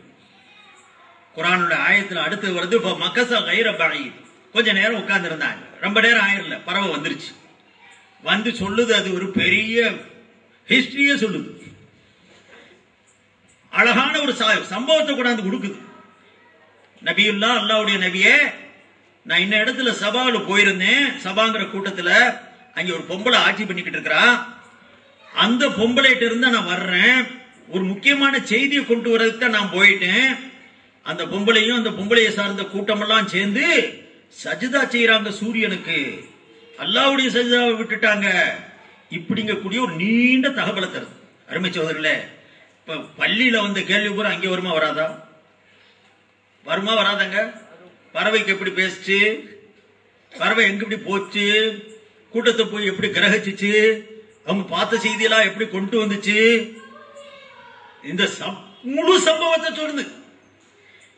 இன்னி வஜத்தும்ராத்தன் தம்லிகுஹும், நீளமா வருது, கொண்டாந்து சமர்ப்பிக்குது. இன்னைக்கு பள்ளிய மறுக்கிறன்னு வையி, உன் அறிவை பயன்படுத்தி பள்ளியுடைய செய்தியை நீ மறுக்கிறதா இருந்தா ஹுதுடைய சம்பவத்தையும் மறுக்கணும். இல்ல இல்ல அது குரான்ல வந்திருக்கு. அப்ப குரான்ல வந்தது மட்டும்தான் ஏப்பியா? அல்லாஹ் சொன்னா ஏத்துக்கிறவ, ரசூலுல்லாஹ் சொன்னா ஏற்க மாட்டியா? இப்ப அல்லாஹ்வுக்கு ரசூலுல்லாஹ்வுக்கு பிரிவினை போடுறவன் முஸ்லிமா இருப்பானா முனாஃபிகா இருப்பானா? அடே அல்ல, குரானும் நம்பகமான தகவல், இங்க புகாரி முஸ்லிமுடைய அறிவிப்புகளும் நம்பகமான தகவல். இன்னும் ஒரு வகை சொல்ல போனா ஹதீஸ்லயாவது சனது இருக்குது, குரான் ஆயத்துக்கு சனது கூட இல்ல, நம்புறதுதான். ஒவ்வொரு ஆயத்துக்கும் ஹத்தசனான்னு எங்க சனது வரல, அறிவிப்பாளருடைய தொடர் இல்ல.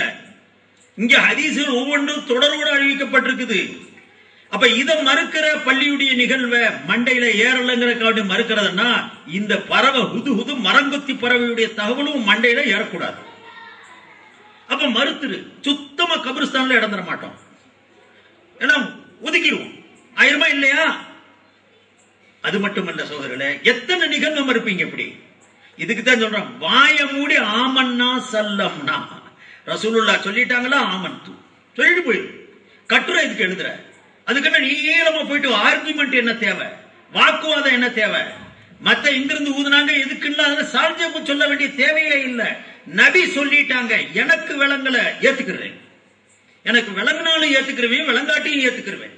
தகவல் தான் இது, செய்தி தான் இது. செயல்படுவதற்கு கொலை செய்ய சொன்ன, அதை அடிச்சு கொல்ல சொன்னாங்க, அதை கொல்ல செய்வோம் பள்ளிய. ஆனா இதை நம்ப சொன்னாங்க, இதை நம்புவோம். நம்புறதுக்கு முரணா எதிர்த்து பேசி அந்த ஹதீஸையே ஓரங்கட்டுறது பொய்ன்னு சொல்றதா இருந்தா அடுத்து இந்த ஆயத்தையும் பொய்ன்னு சொல்லுங்க. 5-6 வசனங்கள் இருக்குது, அத்தனையும் குரான்ல இருந்து தூக்கிடுவோம். அப்படியாவது சொல்லுங்க பார்க்கலாம். ரெண்டுக்கும் ஒரே சட்டம் தான் வரணும். அல்லாஹ் சொன்னாலும் சத்தியம் தான், ரசூலுல்லாஹ் சொன்னாலும் சத்தியம் தான். அல்லாஹ் சொன்னதை அங்கீகரிக்க முடியும், பறவை பேச முடியும், பறவை ஸ்கீம் போட முடியும், அது போய் திட்டமிட முடியும், வந்து தகவலை தர முடியும், திரும்ப இங்கிருந்து தபாலை கொண்டு போக முடியும், அங்கே தபாலை போட முடியும், திரும்ப தகவலை வந்து சுலைமானுக்கு ஒப்பிக்க முடியும். இத்தனை நீள செய்திகளை அது செய்ய முடியும்னா இந்த பள்ளி ஒரு ஊதுனா என்ன ஆயிப்போச்சு? அடா அதை ஏத்துக்கிறவன் அதையும் ஏத்துக்கிற மாட்டேங்கிற, ஃபித்னா. இதே ஃபித்னாங்கிறது. புகாரில வந்தாலும் ஏத்துக்கிற மாட்டோம். எங்க மண்டையில ஏறணும், மண்டையில ஏதாவது நல்லது ஏறி இருக்கா என்னைக்காவது? நல்ல விஷயம் ஏறினதாவே எனக்கு தெரியல. நமக்கு 10-30 வருஷம் தொடர்புல பார்த்தேன், நல்ல அர்த்தம் வைக்கவே தெரியலங்க. நான் கூட சொல்றது டிஎன்டிஜினால தமிழ்நாடு தப்பர்த்த ஜமாத்து, எதுக்கு எடுத்தாலும் ஒரு தப்பர்த்தம் போடுறது. நான் ரைட் அர்த்தம் செஞ்சா அதை ஒருத்தன் பேசுறான், எது எடுத்தாலும் ஒரு ரைட் அர்த்தம் பேசுவாராம். இவருக்கு அதை பத்தி தான் பேசுவாரு, எங்களை பத்தி பேசும்போது மட்டும் தப்பா சொல்றாரு.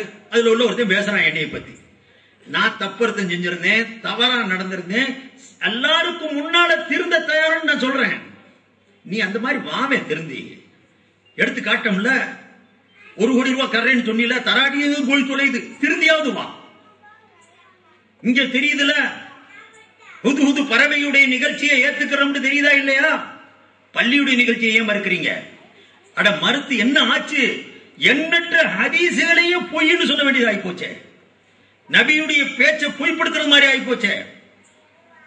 அப்ப இதுக்கு முன்னால நம்பி இருந்த அத்தனை பேரையும் க்ளோஸ் பண்றது மாதிரி ஆயிப்போச்சு. அருமை சகோதரர்களே, இன்னொரு சம்பவத்தை சொல்றேன். சுலைமான் அலைஹிஸ்ஸலாத்துடைய சம்பவம் தான் குர்ஆன்ல வருது. அணிவகுத்து எறும்புகள் போய்கிட்டு இருக்கும் போது சுலைமான் அலைஹிஸ்ஸலாம் படையும் சுலைமான் அலைஹிஸ்ஸலாம் அவர்களும் அவருடைய படை வீரர்களும் மார்ச் செய்து வர்றாங்க. லெப்ட் ரைட் போட்டு வந்துகிட்டு இருக்கிறாங்க பூமியில. ஏண்டா உலகத்தையும் ஆண்டவங்க எங்கேயோ படையெடுத்து போய்கிட்டு இருக்கிறாங்க. வர்ற இடத்துல வழியில பார்த்தா ஒரு எறும்பு கூட்டம் போய்கிட்டு இருக்குது, கடந்து ரோட்டை கடந்து. அந்த எறும்பு கூட்டத்தில் ஒரு எறும்பு எந்திரிச்சு சொல்லுச்சான், அங்கே ஸ்பீச்சே செஞ்சிருக்குது, ஒரு பயான் செய்து எந்திரிச்சு, வா நம்மெல்லாம் நடந்து போற ரோட்ல நிமிந்த மாதிரி ஒரு கூட்டம் வருது, அது சுலைமானும் சுலைமானுடைய படை வீரர்களும் வந்துகிட்டு இருக்கிறாங்க. அவங்க வர்ற போங்கல உங்களையெல்லாம் பார்த்துக்கிட்டு இருக்க மாட்டாங்க, கண்ணுக்கே தெரியாது, மிதிச்சு துவம்சம் பண்ணி போயிருவாங்க. அவங்க எட்டி வர்றதுக்கு முன்னால சட்டுன்னு இந்த ஓட்டக்குள்ள நுழைஞ்சிருங்க, புத்துல நுழைஞ்சிருங்க, புத்துக்குள்ள நுழைஞ்சு உங்களை நீங்க காப்பாத்திக்கங்க, அழிஞ்சு போகாதீங்க. யார் சொன்னது? யாருங்க சொன்னது? எறும்பு சொல்லுச்சு. وقالت نملة يا أيها النمل ادخلوا مساكنكم لا يحطمنكم سليمان وجنوده وهم لا يشعرون. பக்கத்துல ஆயுதத்துல உட்கார வச்சிருக்கேன், தப்புனா புடிச்சு கொடுப்பாங்க. ஒரு எறும்பு சொல்லுச்சு, தலைமை எறும்பு, யா ஐயுஹன் நம்லு, எறும்புகளே, உதுகுலு மசாகினக்கும், உங்களுடைய வீடுகள்ல நுழைஞ்சிருங்க, உள்ள போயிரு சீக்கிரம் போயிரு, ஓட்டக்குள்ள நுழை. லா யஹ்திமன்னகும் சுலைமானு வ ஜுனூது, சுலைமானும் சுலைமானுடைய படை வீரர்களும் உங்களை மிதிச்சு போடாம பண்றாங்க, மிதிச்சிராம இருக்கட்டும், அதுக்காண்டி உள்ள போங்க. அவங்களுக்கு தெரியாது நீங்க இருக்கிறதெல்லாம், அவங்க வர்ற மிடுக்குல நீங்க எல்லாம் கண்ணுக்கா தெரிய போறீங்க. வஹும் லா யஷ்உரூன். இப்ப கேள்வி பூரா கேட்கணும், எறும்பு எப்படி பேசிட்டு, என்ன மொழியில பேசிட்டு, பள்ளியில கேட்ட கேள்வி பூரா வருமா வராதா? இப்ப எறும்பு பேச முடியும். சுலைமான் அலைஹிஸ்ஸலாம் பேச்ச கேட்டுட்டு சுலைமான் அலைஹிஸ்ஸலாத்துக்கு கூட சிரிப்பு வந்துருச்சான். எறும்புக்கு கூட தான் சகோதரர்கள் மேல எவ்வளவு பெரிய அக்கறை, விதிவிட்டு செத்துராம உள்ள போயிட்டு உபதேசிக்குதே. நம்ம மனுஷ பயிலுக்கு தான் இல்ல, சாகட்டு விட்டு போயிடுவாங்க. அந்த எறும்புக்கு கூட இவ்வளவு உணர்வா? அல்லாஹு அக்பர். சுலைமான் அலைஹிஸ்ஸலாம் கேட்டு சிரிச்சாங்க. அப்ப பள்ளியை நம்பலன்னா எதையும் நம்பக்கூடாது, எதையும் நம்பக்கூடாது. அப்ப எறும்பு நம்பண்டா எதையும் நம்பணும், பள்ளியும் நம்பணும். இப்ப இதை நம்பினா அதையும் நம்பு, இதை நம்பலன்னா அதையும் நம்பாத. அதையும் நம்பலன்னா இடம் கபூஸ்தான்ல கிடைக்குமா? கிடைக்காது. அப்ப நம்ம விளங்கணுமா இல்லையா? மார்க்கம் எது? நம்பணும். எதிர்கேள்வி கேட்கிறது மனோ இச்சை. அருமை சகோதரர்களே, இப்படித்தான் மார்க்கத்திற்கும் மனோ இச்சைக்கும் இடையில ஒரு பெரிய பாகுபாடு நம்ம பார்த்தாகணும், விளங்கி ஆகணும். இந்த மாதிரி ஒன்றல்ல ரெண்டல்ல. இப்ப சமீபத்தில் உங்க ஊர்ல நடந்த செய்தி தான், எல்லா பக்கத்திலும் ஒரு நிகழ்ச்சி நடந்துச்சு. என்னன்னா, உங்க ஊர்ல தான் நான் முத பார்த்தேன், ஒரு வால் போஸ்ட் ஓட்டிருந்தாங்க, கருத்தரின் திருப்பெயரால். நீங்க எல்லாம் பார்த்திருப்பீங்க, உங்க ஊர்ல நடந்தது தானே. பாம்பின் கால் பாம்பரியும், நல்ல மனுஷன் இருக்கிற ஊர்ல இப்படி சில பேர் வந்து சேர்ந்திருப்பாங்க. வால் போஸ்ட் ஒட்டிருச்சு, கருத்தரின் திருப்பெயரால். கருத்தர்னா யாரு? ஹஜ்ரத் ஈசா அலைஹிஸ்ஸலாம் பேர், கிறிஸ்தவர்களால் பயன்படுத்தக்கூடிய ஜீசஸ் உடைய பெயர். நான் இங்க உள்ள பாதிரிகளுக்கு எல்லாம் போன் போட்டு கேட்டேன். இன்னும் சொல்ல போனா பைபிளையே நான் டவுன்லோட் பண்ணேன். கருத்தருங்கிறது யாருக்கு சொல்லப்படுது? ஹஜ்ரத் ஈசாவுக்கு சொல்லப்படக்கூடிய பேர், ஜீசஸ் உடைய பேரு, கிறிஸ்தவர்கள் பயன்படுத்தக்கூடிய பேர். நீ முஸ்லிம் தானே, அட ஈமான் கொண்டிருக்கியா இல்லையா? இஸ்லாம் தானப்பா, அழகா அல்லாவின் பெயரால் சொல்லி தொலைகிறது. என்னடா கொள்ளையா போச்சு உனக்கு கருத்தின் பெயரால் சொல்றதுக்கு? அதுலயும் திருப்பெயராளா? திருப்பெயரால் சொல்லு, கருத்தரின் திருப்பெயரால். நான் கூட நினைச்சேன், சரி ஏதோ வால் போஸ்ட் அடிச்சு போட்டாங்க, இவங்களுக்கு தெரியாம செஞ்சிருப்பான், தலைமையாவது கண்டிக்கும், இந்த மாதிரிலாம் செய்ய வேண்டாம்ப்பா. நம்ம 786 எதுக்குற ஆளுக, 786 போட்டா கூட கூடாதுன்னு நம்ம வாதிச்ச ஆளுக. ஏண்டா 786 பிஸ்மில்லாண்டு வர்ற மாதிரி ஹரே ராம் ஹரே கிருஷ்ணா கூட வருதுன்னு நம்ம வாதிச்ச ஆளுக. அதனால 786 எல்லாம் போடக்கூடாதுன்னு நம்ம மறுத்து இருக்கிறோம். ஆனா நீ இந்த கருத்துங்கிற வார்த்தையை கிறிஸ்டியங்க பயன்படுத்துறாங்க, தப்பான இடத்துல பயன்படுத்தக்கூடிய வார்த்தையை பயன்படுத்தி மக்களை குழப்பக்கூடாது, செய்யாதேன்னு தடுத்திருந்தா ஏதோ நல்ல இயக்கம் திருத்தராண்டு ஆகும். வக்காலத்து வாங்கி பேசுறாங்க ஆளுக, எப்படி பேசுறாங்க? அப்படித்தான் பேசுவோம். அதுக்கு வாதம் என்னவா? கருத்தர் என்று சொன்னால் படைப்பவன் என்பது பொருள். இவருக்கு தான் தமிழ் உலகத்தில் இவர் ஒருத்தர் தான் மிஞ்சி இருக்கிறார், அது எவனுமே கிடையாது. படைக்கிறவன் அல்லாஹ். ஆனால் நாங்கள் கருத்தர் என்று சொல்லுவோம், கருத்தர் என்றுதான் இதற்கு நாம் சொல்லுவோம். இதை யாரும் தடை செய்யக்கூடாது. இந்த பாருங்க, வால் போஸ்டர் பார்த்துட்டீங்க, அவர் பேசினதையும் பாருங்க.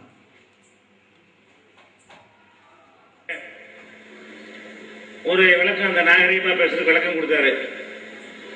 அப்ப அவருடைய தரத்தையும் தலையா தெளிவுபடுத்திக்கிட்டாரு. கிண்டலா பேசுறது மண்டக்கணமா பேசுறது ஒண்ணா, அது ரெண்டையும் சமாண்டு அவர் நினைக்கிறாரு சொன்னா அவரும் இறங்கிட்டார். வந்ததா கரெக்ட் டிக்கெட்டுக்கு இறங்கிட்டாரா? சரி, அப்படித்தான் நான் சொல்லுவேன். அடுத்ததாக என்ன செய்யறாருன்னு கேட்டா, நீங்க ரசூலுல்லா சொன்னதை அப்படித்தானே சொல்லணும், நீங்க அல்லாஹ்வின் திருப்பெயரால் மாத்துறீங்க அப்படின்னு கேட்டு கர்த்தரின் திருப்பெயரால் மாத்துறதுக்கு வந்துட்டாங்க அப்படிங்கிறாங்க. நாங்க மொழிபெயர்த்து சொல்வ இடத்துல மொழிபெயர்த்து சொல்லலாங்கிற கொள்கையில உள்ளவங்க. ஜும்மாவில் அரபியில தான் பேசணும்னு நாங்க சொல்ல மாட்டோம். ரசூலுல்லாஹ் பேச அரபியில கொடுத்துருவோம். எங்க கொள்கை என்னன்னு உங்களுக்கு தெரியும். அதனால நாங்க பிஸ்மில்லான்னு இருந்தா நாங்க அல்லாஹ்வின் திருப்பெயரால் போடலாம் என்பதை நாங்க கொள்கையில உள்ளவங்க. எங்க கொள்கையை மாத்த நீங்க கேட்கணும். இறைவனின் பெயராலும் போடலாம். கர்த்தர்னா ஹாலிக், படைத்தவன். கர்த்தர்னா என்ன? சிருஷ்டி கர்த்தாங்கிறீங்கல்ல, அது தமிழ் வார்த்தை. ஒருத்தன் வேற அவனு கர்த்தருக்கு பயன்படுத்திட்டு இருக்கான். கிறிஸ்தவரோட பேசும் பொழுது கர்த்தரின் பெயரால் போட்டு என்ன செய்யணும், அவன் தாவாவுக்கு அழைக்கிறோம். அப்ப நீ கர்த்தர் குமாரன் இருக்குன்னு சொல்ற பொய், கர்த்தர்னா குமாரன் இருக்க முடியாது அப்படின்னு கடவுளை பற்றி பேசும்போதெல்லாம் கர்த்தர் தான் சொல்லுவோம். அதெல்லாம் தமிழ்ல உள்ள ஒரு சொல். அது பெரிய கண்டுபிடிப்புலாம் பேனர்ல போட்டதானே, ரகசியமா எழுதி தேவைப்பட்டு காட்டிட்டீங்க. இதுல சிரிக்கிறது ஒண்ணும் கிடையாது. எங்க கொள்கையில அது உள்ளது. சரி, அவங்க கொள்கையில உள்ளது. கர்த்தருக்கு அர்த்தம் படைத்தவன்கிற அர்த்தமா? படைத்தவன் அர்த்தம் வர்றதுனால நாங்க அதை பயன்படுத்தத்தான் செய்வோம். ஏன் ரசூலுல்லாஹ்வுக்கு தெரியலையோ? பிஸ்மில்லா சொன்னவங்களுக்கு பிஸ்மில் ஹாலிக்னு போட்டிருக்க கூடாதோ? பிஸ்மில் ஃபாத்திர்னு போட்டிருக்க கூடாதோ? நபிகள் நாயகம் ஸல்லல்லாஹு அலைஹி வஸல்லம் அல்லாஹ்வின் திருப்பெயரால் அழகா சொல்லி கொடுத்திருக்க பிஸ்மில்லாவுக்கு அந்த பிஸ்மில்லாவுடைய இடத்துல கர்த்தர்னு பேர் வச்சு அதுக்கு தாவீல் வேற, அதுக்கு ஒரு விளக்கம் வேற. கர்த்தர் என்றால் சிருஷ்டி கர்த்தா. சிருஷ்டி கர்த்தா சொல்லியிருக்கிற, வெறும் கர்த்தர் தானே சொல்லியிருக்கிற. சிருஷ்டின்னு சேர்த்தாத்தான் அந்த அர்த்தம் மாறும். தனிப்படுத்தி சொன்னா அது பெயர் சொல்ல போயிடும். அது ஜீசஸுக்குள்ள பெயரு. அதெல்லாம் சொல்லி பாட்டினா நேரம் ஆயிருங்கிறக்காண்டி இல்ல, பைபிளுடைய வாசகத்தை நான் வச்சிருக்கிறேன் இங்க. அப்ப அவங்க பயன்படுத்தக்கூடிய வார்த்தையை இன்னொரு மதத்தை சார்ந்தவன் தன்னுடைய இறைவனுக்கு என்று விசேஷமாக பயன்படுத்தக்கூடிய ஒரு சிறுக்கான வார்த்தையை நீ புகுத்த வேண்டிய தேவை என்ன? ஏன் சேர்த்த? வெறும் பொருள் வந்துருச்சுங்கிறக்கான சரியாயிருமாங்க. படைத்தவன்கிற பேரு அர்த்தம் இருக்குது. அல்லாஹ் படைத்தவன், படைப்பவன், படைப்பாளி. அதனால் நான் பிஸ்மில்லாங்கிற இடத்துல கர்த்தரின் திருப்பெயரால் போடுவேன் வாதிக்கிறதா இருந்தா நான் அதுதான் மெட்ராஸ் கூட்டத்திலையும் சொன்னேன், இனிமேல் முருகனின் பெயரால் போடுன்னு. ஏண்டா முருகன் அழகன் அர்த்தம், அதுவும் தமிழ் தான். பாட்டம் போட்டு நானும் படிச்சுக்கிட்டு வர்றேன். முருகன் சொன்னாலே முருகு என்றால் அழகு, முருகன் என்று சொன்னால் அழகன் தான். அவன் கோமணத்தை கட்டி உட்கார்ந்து இருக்கான், அழகா இருக்கிறானா இல்லையோ அது வேற விஷயம். ஆனா முருகன் என்ற வார்த்தைக்கு அழகன்கிறது பொருள். இன்னல்லாஹ ஜமீல், அல்லாஹ் அழகன் தான், அல்லாஹ் அழக விரும்புறவன் தான். இதெல்லாம் ஹதீஸுடைய கருத்துக்கள்ல வருது. அதனால இனிமேல் என்னன்னு சொல்லணும், என்னங்க சொல்லணும்? முருகனின் திருப்பெயரால் ஓடுன்னு. இன்னும் கொஞ்சம் கூட நம்ம ஏன் தமிழ்நாட்டோடு கடவுளோட நிக்கணும், கொஞ்சம் இந்தியா லெவலுக்கு போவோம். சிவனின் திருப்பெயரால் ஓடு. நான் அதையும் சொன்னேன். நீ சுத்தமா வந்து சொல்லிரு, கந்தா கருவேலா சொல்ல ஆரம்பி. நம்ம ஆளையாவது புரிஞ்சுக்கிடுவோம், நீ எப்படி ஆளுங்கிறதா புரிஞ்சுக்கிடுவோம். அதை விட்டு போட்டு நாங்க என்ன படைத்தவன் அடைத்தவன் கூடிய இந்த தாவியலும் இந்த விளக்கம் எல்லாம் தேவையா? சிவனின் பெயரால் போடப்ப சிவன்டா ஜீவன் அர்த்தம், ஜீவன்டா ஹயாத்தின் அர்த்தம். இன்னல்லாஹ் ஹய்யுன், அல்லாஹ் ஹய்யுன், ஹயாத்தை உடையவன். ஹயாத்து உட்கார்ந்து இருக்கிறார் இங்க. அப்ப அல்லாஹ்வும் ஹயாத்தை உடையவன், ஹய்யுன். அப்ப இந்த ஜீவன் சிவன் ஜீவன் என்கக்கூடிய அர்த்தமும் பொதிஞ்சிருக்கு. அதனால இனிமேல் என்ன செய்ய, இந்தியா லெவலுக்கு போ. ஏன் தமிழ்நாட்டு பழனி மலையோட நிக்கணும்? கொஞ்சம் கூட தாண்டி போய் சிவனின் திருப்பெயரால் போடுன்னு சொன்னா நியாயம் இருக்கா இல்லையா? நான் கேட்கறதுல எங்க நான் கேட்கறது தப்பா ரைட்டா? ஒரு பரதேசி போய் பேசுறான், எனக்கு வித்தியாசம் தெரியலையா? முருகனுக்கும் கர்த்தருக்கும் வித்தியாசம் தெரியல, வெறும் பொருளை பாக்குறதா? நம்ம சொன்னா பொருளை பாக்குறதான்னு கேட்கிறாரு. அவர் சொல்லும் போது பொருளை பார்த்து பேசிக்கலாமா? ஒரே பேச்சா பேசுறான், இல்லாத பேசலாம். அம்மா எனக்கு தமிழும் தெரியலையா, அரபியும் தெரியலையா, எல்லாத்துலயுமே நம்ம மக்கா இருக்கிறோமா? இவன் படிச்சு கொடுக்க போறானா? உன் பாட்டன் கூட்டன் கூட நான் படிச்சு கொடுப்பேன், நீ எனக்கு படிச்சு கொடுக்கறாளா? ஆச்சரியம் சகோதரர்களே. வந்தவெல்லாம் என்னமோ ஒரு குவார்டர் போட்டுட்டு பேசுற மாதிரி பேசுறானுங்க. அட நியாயத்தை சொல்றானே, அந்த நியாயத்தை உணரங்கக்கூடியிலே தப்பாயி போச்சுப்பா, இனிமேல் அல்லாண்டே போடுவோம்ப்பா. அதுக்கு ஆதாரம் என்ன காட்டுறாங்க?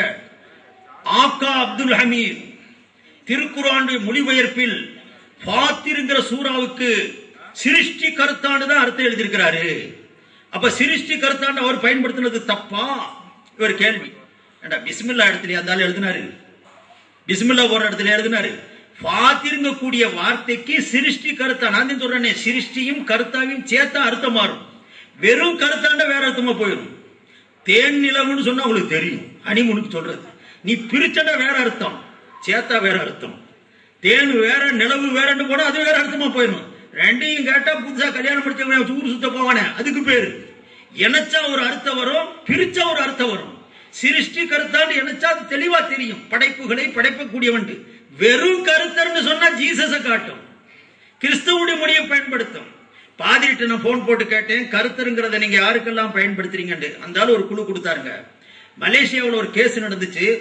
கிறிஸ்தவர்கள் அல்லாஹ் என்ற பெயரை நாங்க பயன்படுத்திக்கிட்டு இருந்தோம், கிறிஸ்தவர்களும் அல்லாஹ் என்ற அந்த பதத்தை பயன்படுத்தணும். அந்த கவர்மெண்ட்ல கேஸ் போட்டு அல்லாஹ் என்பதை கிறிஸ்தவர்கள் பயன்படுத்த கூடாது, அது முஸ்லிம்கள் பயன்படுத்தக்கூடிய பெயரு அப்படி சட்டம் போட்டு தடுத்துட்டாங்க. அதுக்கு காரணம் சொன்னாங்க, அல்லாஹ்வை சிலுவையை அறைந்தாருன்னு சொன்னா நீங்க தப்பா அர்த்தம் வந்துடும், ஜீசஸை அறைந்தாருன்னா சரியா போயிடும் அவங்க கொள்கையில, எங்க கொள்கைப்படி சரியா வராது. அதனால நீங்க கிறிஸ்தவர்களாகிய நீங்கள் முஸ்லிம்களுடைய இறைவனாகிய அல்லாஹ் என்ற பெயரை பயன்படுத்தக்கூடாதுன்னு தடை விதிச்சிருந்தாங்க. அதை வரவேற்று இப்ப இருக்கிற அந்த தௌஹீத் ஜமாத்துடைய ஆட்கள் எல்லாம் பேசினாங்க. இதெல்லாம் அனுப்பிச்சு வச்சார், இதெல்லாம் வரவேற்று பேசினாங்க. இது என்ன நியாயம்? நாங்க அல்லாஹ்வுடைய பேரை பயன்படுத்தக்கூடாது உங்க இறைவன்கிறதுனால நாங்க கருத்தருங்கக்கூடிய பேரை நாங்க பயன்படுத்துறத நீங்க மட்டும் பயன்படுத்திக்கலாமா? கேட்கறதுல நியாயம் இருக்கா இல்லையா? கருத்தருங்கிறது கிறிஸ்தவர்களாகிய நாங்க பயன்படுத்தக்கூடியத முஸ்லிம்களாகிய நீங்க அதை அபகரிக்கிறதுக்கு நியாயம் இல்ல. வெறும் மொழிபெயர்ப்பு வச்சு அர்த்தத்தை வச்சு பேசுறதா இருந்தா அப்ப எங்களுக்கு கூட அல்லாஹ்ங்கிறதுக்கு இறைவன்கிற அர்த்தத்துல ஏத்துக்கிற முடியும். எங்களுக்கு தடை வரும்பொழுது நீ ஆதரிச்சு பேசிய நீ எங்களுடைய இறைவனுக்கு பயன்படுத்தக்கூடிய கருத்தர் என்ற வார்த்தையை நீ எப்படி பேசலாம்னு கேட்டாங்க. நியாயமான கேள்வி. இதுதான் சகோதரர்களே, அல்லாஹும் ரசூலும் குல்லு அம்ரின் தீபாலின், எது ஒரு கௌரவமுடைய வேலையாக இருந்தாலும் நல்ல வேலையை பிஸ்மில்லா சொல்லி ஆரம்பிக்க வேண்டும் என்று நபியுடைய கருத்துக்கள் இருக்கிறதோ, அந்த பிஸ்மில்லான்னு சொல்ல வேண்டிய இடத்துல கருத்தரின் திருப்பெயரான்னு ஒரு ஆரம்பிச்சு ஒரு குழப்பத்தை ஏற்படுத்துவது இது மார்க்கமா மனோ இச்சையா? மனோ இச்சை சார். இந்த மனோ இச்சையை செய்யக்கூடியவர்கள் மார்க்கம் சொல்வதற்கு தகுதியுடையவர்களா? எங்க உங்களுக்கு தகுதி இருக்குதா? இன்னைக்கு கருத்தரும்ப நாளைக்கு எங்க கொண்டு போய் எங்களுக்கு தெரியாத, எங்கேயும் கொண்டு போய் விட்டுற முடியும். அதனால இவர்கள் இந்த நவீன காலத்தில் மனோ இச்சைகளையே மார்க்கமாக எடுத்து போதிக்கக்கூடியவர்கள் என்பதை நீங்க விளங்கணும். அந்த கல்வி கடல்னு சொல்லிட்டோமா, இவங்களுக்கு எரிச்ச இது கல்வி சாக்கடையா கூட இல்லையே, கடலா எங்க ஆகிறது? அது ஒரு புது விஷயத்தை போட்டு இந்த மாசம் எடுத்து எழுதியிருக்கிறாங்க, கையில கொடுத்தாங்க. நான் பொதுவா ஒருபான சோத்துக்கு ஒரு சோறு பதம்னு சொல்லுவாங்க. ஆளை பத்தி தெரிஞ்சுக்கிட்டா கபக்கட்டு ஒதுங்கிக்கிறோம். சிலவர் நம்ம அந்த மாதிரி உங்களுடைய பேச்சு பார்க்கறது இல்ல. ஆனா வரும்போது குழப்பி வச்சிருக்கிறாங்களேன்னு 2 பத்திரிகையை கையில கொடுத்தாங்க. இதுல என்ன எழுதிருக்குன்னு படிக்கலாம்னு சொல்லி படிச்சு பார்த்தா வண்டவாளம்லாம் வெளியே வருது. இமாம் கசாலி அவங்கள பேசும்போது இதுல எழுதுறாரு அவர், இமாம் கசாலிக்கு கண்டனம் தெரிவிச்சிருக்கிறார். என்ன? இமாம் கசாலி உமர் அவர்களை மிகவும் தூசிச்சு பேசிட்டார், பதவி வெறியரென்று விமர்சிச்சிருக்கிறார், உமருக்கு வக்காலத்து வாங்க ஆரம்பிச்சிட்டாங்க. எந்த நம்ம ஊரு எந்த சப்பானி லம்பத்தருடைய உமர் இல்லைங்க, ஹஜரத் உமர் ரலியல்லாஹு அன்ஹு. எந்த உமர நரகவாதின்னு சொன்னானுங்களோ, எந்த உமருக்கு ஹவுசுல் கௌசருடைய தண்ணி கிடைக்காதுன்னு சொன்னார்களோ, எந்த உமர் மார்க்கத்தை திட்டமிட்டு அழித்தார் என்று சொன்னார்களோ, எந்த உமருக்கு மார்க்கம் சொல்லக்கூடிய தகுதி இல்லை என்று சொல்லி வந்தார்களோ, இன்னைக்கு மேட ஓட்டு மாணவி தோழரின் மாண்பு கண்டு கூட்டம். அதுல உமருக்கு வக்காலத்து. என்ன வக்காலத்தா? உமரை பேசிட்டாரு கசாலி, பதவி வெறின்னு சொல்லி போட்டாரு. அவருக்கு பதவி வர ஆரம்பிச்சு பதவியை தூச்சனமா மறைச்சவர், தூக்கி எறிஞ்சவர். அந்த உமரை இவர் ரொம்பவும் கடுமையாக விமர்சித்து எழுதியிருக்கிறார் சொல்லி அவருடைய நூல்ல இருந்து சிர்ருல் ஆலமீன் அப்படிங்கிற ஒரு நூல்ல இருக்குதான். இந்த நாங்களும் கிட்டத்தட்ட 40-45 வருஷமா மதசார ஓதி கொடுத்துக்கிட்டு இருக்கிறோம். இந்த மாதிரி நூலே பார்த்ததில்ல. அப்புறம் போய் நாங்க எடுத்து நெட்ல போய் திறந்து எடுத்தா வருது. அப்ப என்ன செய்யுது? இந்த நூல்லாம் இவங்களுக்கு நேரடியா வந்திருக்குமா? எஜமானனு அனுப்புறானுங்க, அனுப்பி ஆய்வுங்கிற பேர்ல எடுத்து போட்டுக்கிட்டு இருக்காங்க. அதுதான் விளங்குது. இல்லன்னா இமாம் கசாலியுடைய பிரபலமான 100 ஐயாண்டு இருக்கும், அதுல இருந்து எழுதுறாங்க கூட விமர்சனம்னு சொல்லலாம். இந்த நூல்கள்லாம் பார்க்கவே கிடைக்கல. இங்க இருக்கக்கூடிய நான் நினைக்கிறேன் மேலப்பாளையத்தில் நூற்றுக்கணக்கான ஆயிரக்கணக்கான ஆலிம்கள் கூட இருந்திருக்காங்க, இருப்பவும் செய்வாங்க. இவங்களுக்கும் கூட யாருக்குமே தெரிஞ்சிருக்காது இப்படி ஒரு நூல் இருக்குது, சிர்ருல் ஆலமீன் கஷ்மித்தாரைன் அப்படிங்கக்கூடிய ஒரு நூல் இருக்கிறதாவே தெரியாது. இன்னைக்கு இவங்க எடுத்து எழுதி அதுக்கு விமர்சனம் எழுதுறதுன்னா இது எங்கிருந்தோ பொட்னம் கட்டி வருது. இத பேசுறான், இந்த வாரம் இதை எழுது, அதுக்கு இவ்வளவு கூலி வரும். அப்படி வந்தாதான் இது பேர் எழுத முடியும். இல்லன்னா இதுக்கு முன்னாடி நான் பார்த்தேன், பல நூல்களை பார்த்தேன். ஷதராத்து ஸஹப்னு ஒரு நூல், அதெல்லாம் கனவுலோட நம்ம பார்த்தது இல்ல, இவங்களுக்கு நனவுல வருது. ஏன் வருது? எங்கேயோ கனெக்ஷன் ஆகுது. எனக்கு சொல்ல தெரியல கனெக்ஷன் எங்க இருக்குன்னு. சொல்ல தெரிஞ்சா நான் போட்டு உடைச்சிருவேன். அது சொல்ல தெரியல, ஆனா அடையாளம் தெரியுது. கண்ணு கொஞ்சம் மஞ்சளா இருந்தா ஜாண்டிஸ் இருக்குதுன்னு தெரியுதா இல்லையா? அந்த மாதிரி தெரியுது எனக்கு. தப்பா இருந்தா எல்லாம் மன்னிக்கட்டும், ரைட்டா இருந்தா திருந்தட்டும். அதுக்காக நான் சொல்ல வரேன். அப்ப அந்த சிர்ருல் ஆலமீன்ல இமாம் கஸாலி என்ன எழுதிட்டாரா, உமருக்கு பதவி பேரு பிடிச்சு போச்சு. ஆரம்பத்தில் அலிக்கு சப்போர்ட்டா நின்றாரு, அதுக்கு பிறகு பதவி பெருச்சு புடிச்சு அலிய மட்டம் தட்டுறதுக்கு உண்டான அத்தனை வேலைகளையும் செய்தாரு, சஹாபாக்களுக்கு இனவெறிய தூண்டினாரு அப்படின்னு இமாம் கஸாலி உமரை எழுதியிருக்கிறாரு. இந்த செய்தது உமர் செஞ்சதுடைய செயலை ஒரு கஸாலி விமர்சிக்கிறது மகா முட்டாள்தனம், தப்பு அப்படி ஒரு வக்காலத்து வாங்கி வந்திருக்கிறார். நான் கூட அந்த நூலை எடுத்து தேடி புடிச்சு அதனுடைய கட்டுரையை எடுத்து கையில வச்சு பார்த்தா அங்க இருக்கிறது ஒண்ணு, இது விளங்குனது வேற, இது விளங்கிக்கிட்டது வேற. எங்கிட்டாவது கொண்டு மாட்டி விட. நான் சொல்றேன்ல, நேரடியா நல்ல அர்த்தமே வைக்கிறது இல்ல, தப்பறுத்த ஜமாத்து. அதுக்கு எப்படிலாம் படலாம், எங்கிட்டு கொண்டு மாட்டலாம். வாசகமும் நான் நினைக்கிறேன் இந்த வாசகத்தை அவர் படிச்சாரோ இல்லையோ, அல்லது அதுக்கு மொழிபெயர்ப்பு தெரியலையோ என்னமோ, அவரா விட்டு அடிச்சிருக்கிறாரு மொழிபெயர்ப்பு. மொழிபெயர்ப்பும் சரியில்லை. நான் வாசகத்தை படிச்சு காட்டுறேன், அவங்க கேட்பாங்கன்னு எனக்கு தெரியும். திரும்ப ஒரு தடவை இந்த மொழிபெயர்ப்போடு அதை ஒப்பிட்டு பார்க்கட்டும். செய்திருக்க மொழிபெயர்ப்புக்கும் இருக்கிற வாசகத்துக்கும் எந்த தொடர்பும் இருக்கிறது இல்ல, ஏடாகூடமான மொழிபெயர்ப்பு. நான் வாசகம் அரபி வாசகத்தை படிச்சு காட்டுறேன். வாஜ்மால் ஜமாஹீரு அலா மதனில் ஹதீஸி மின் குத்பத்திஹி ஸல்லல்லாஹு அலைஹி வஸல்லம் ஃபி யௌமி கதீரில் ஹும்மின் باتفاق الجميع وهو يقول من كنت مولاه فعلي مولاه فقال عمر بخ بخ يا أبا الحسن لقد أصبحت مولاي ومولى كل مولى فهذا تسليم ورضا وتحكيم ثم بعد هذا غلب الهوى لحب الرياسة وحمل عمود الخلافة ووقود النبوة وخفقان الهوى في قعقعة الرايات واشتباك ازدهام الخيول وفتح الأمصار وسقاهم كأس الهوى فعادوا إلى الخلاف الأول فنبذوه على ظهورهم واشتروا به ثمنا قليلا. இது அரபி வாசகம். இந்த வாசகத்தை ஒழுங்கா அர்த்தம் செஞ்சு தெரிஞ்சிருந்தா ஆலிம்னு சொல்லலாம். இமாம் கஸாலியுடைய அருமையான வாசகம். அவர் என்ன சொல்ல வந்திருக்கிறார், அதுல ஒரு தடவை ஸல்லல்லாஹு அலைஹி வஸல்லம் கதீர ஹும்ங்கிற இடத்துல எல்லா சஹாபாக்களுக்கு முன்னால இருந்து ஒரு வாசகம், ஒரு வார்த்தை சொன்னாங்க. அலி மன் குன்து மௌலாஹு, நான் யாருக்கு நேசனாக இருப்பேனோ அலியும் அவருக்கு நேசனாக இருப்பார். எனக்கு பிடிச்சாலும் அலிக்கு பிடிக்கும், எனக்கு அலிக்கு பிடிச்சாலும் எனக்கு பிடிக்கும். இதுக்கு என்னுடைய கருத்து. அந்த கருத்துடைய விவரங்கள் விளக்கங்கள் அடுத்து. இந்த ஹதீஸ சொன்ன உடனே அந்த கூட்டத்திலிருந்து அது உமர் ரலியல்லாஹு அன்ஹு சொன்னாங்க, பஹின் பஹின் யா அபல் ஹசன், அலி ஆஹா அழகா உங்களுக்கு ஒரு பட்டம் கிடைச்சிருச்சு, ரொம்ப அருமை ரொம்ப அருமை. லக்கத் அஸ்பஹத மௌலாய, நான் எங்க நபியை நேசிக்கிறேன், அதனால உங்களையும் நேசிக்கிறேன். நீங்க என்னுடைய நேசனாக மாறிட்டீங்க, ஒவ்வொரு நேசனுக்கும் நீங்க நேசனாக மாறி இருக்கிறீங்க அப்படின்னு வரவேற்றாங்க, போற்றுனாங்க. அலிக்கு பாராட்டினாங்க. யாரு பாராட்டினது? உமர் ரலியல்லாஹு அன்ஹு பாராட்டினாங்க. இதை எழுதிட்டு ஹஜ்ரத் கஸாலி எழுதுறாரு, ஃபஹாதா தஸ்லீமுன் வரிதன் வத்தஹ்கீமுன், மனதால அங்கீகரிச்சாங்க, மனதால பொருந்திக்கிட்டாங்க. இதெல்லாம் பொருத்தத்தோட நடந்த செயல்பாடுகள். ஹிலாஃபத்துடைய தௌரு, பிரதிநிதித்துவத்துடைய ஆட்சி, இது நடந்து வந்துச்சு. பிறகு சில காலங்களுக்கு பின்னால் நல்லா விளங்கணும், ஹஜ்ரத் உமர சொல்லப்படல இங்க.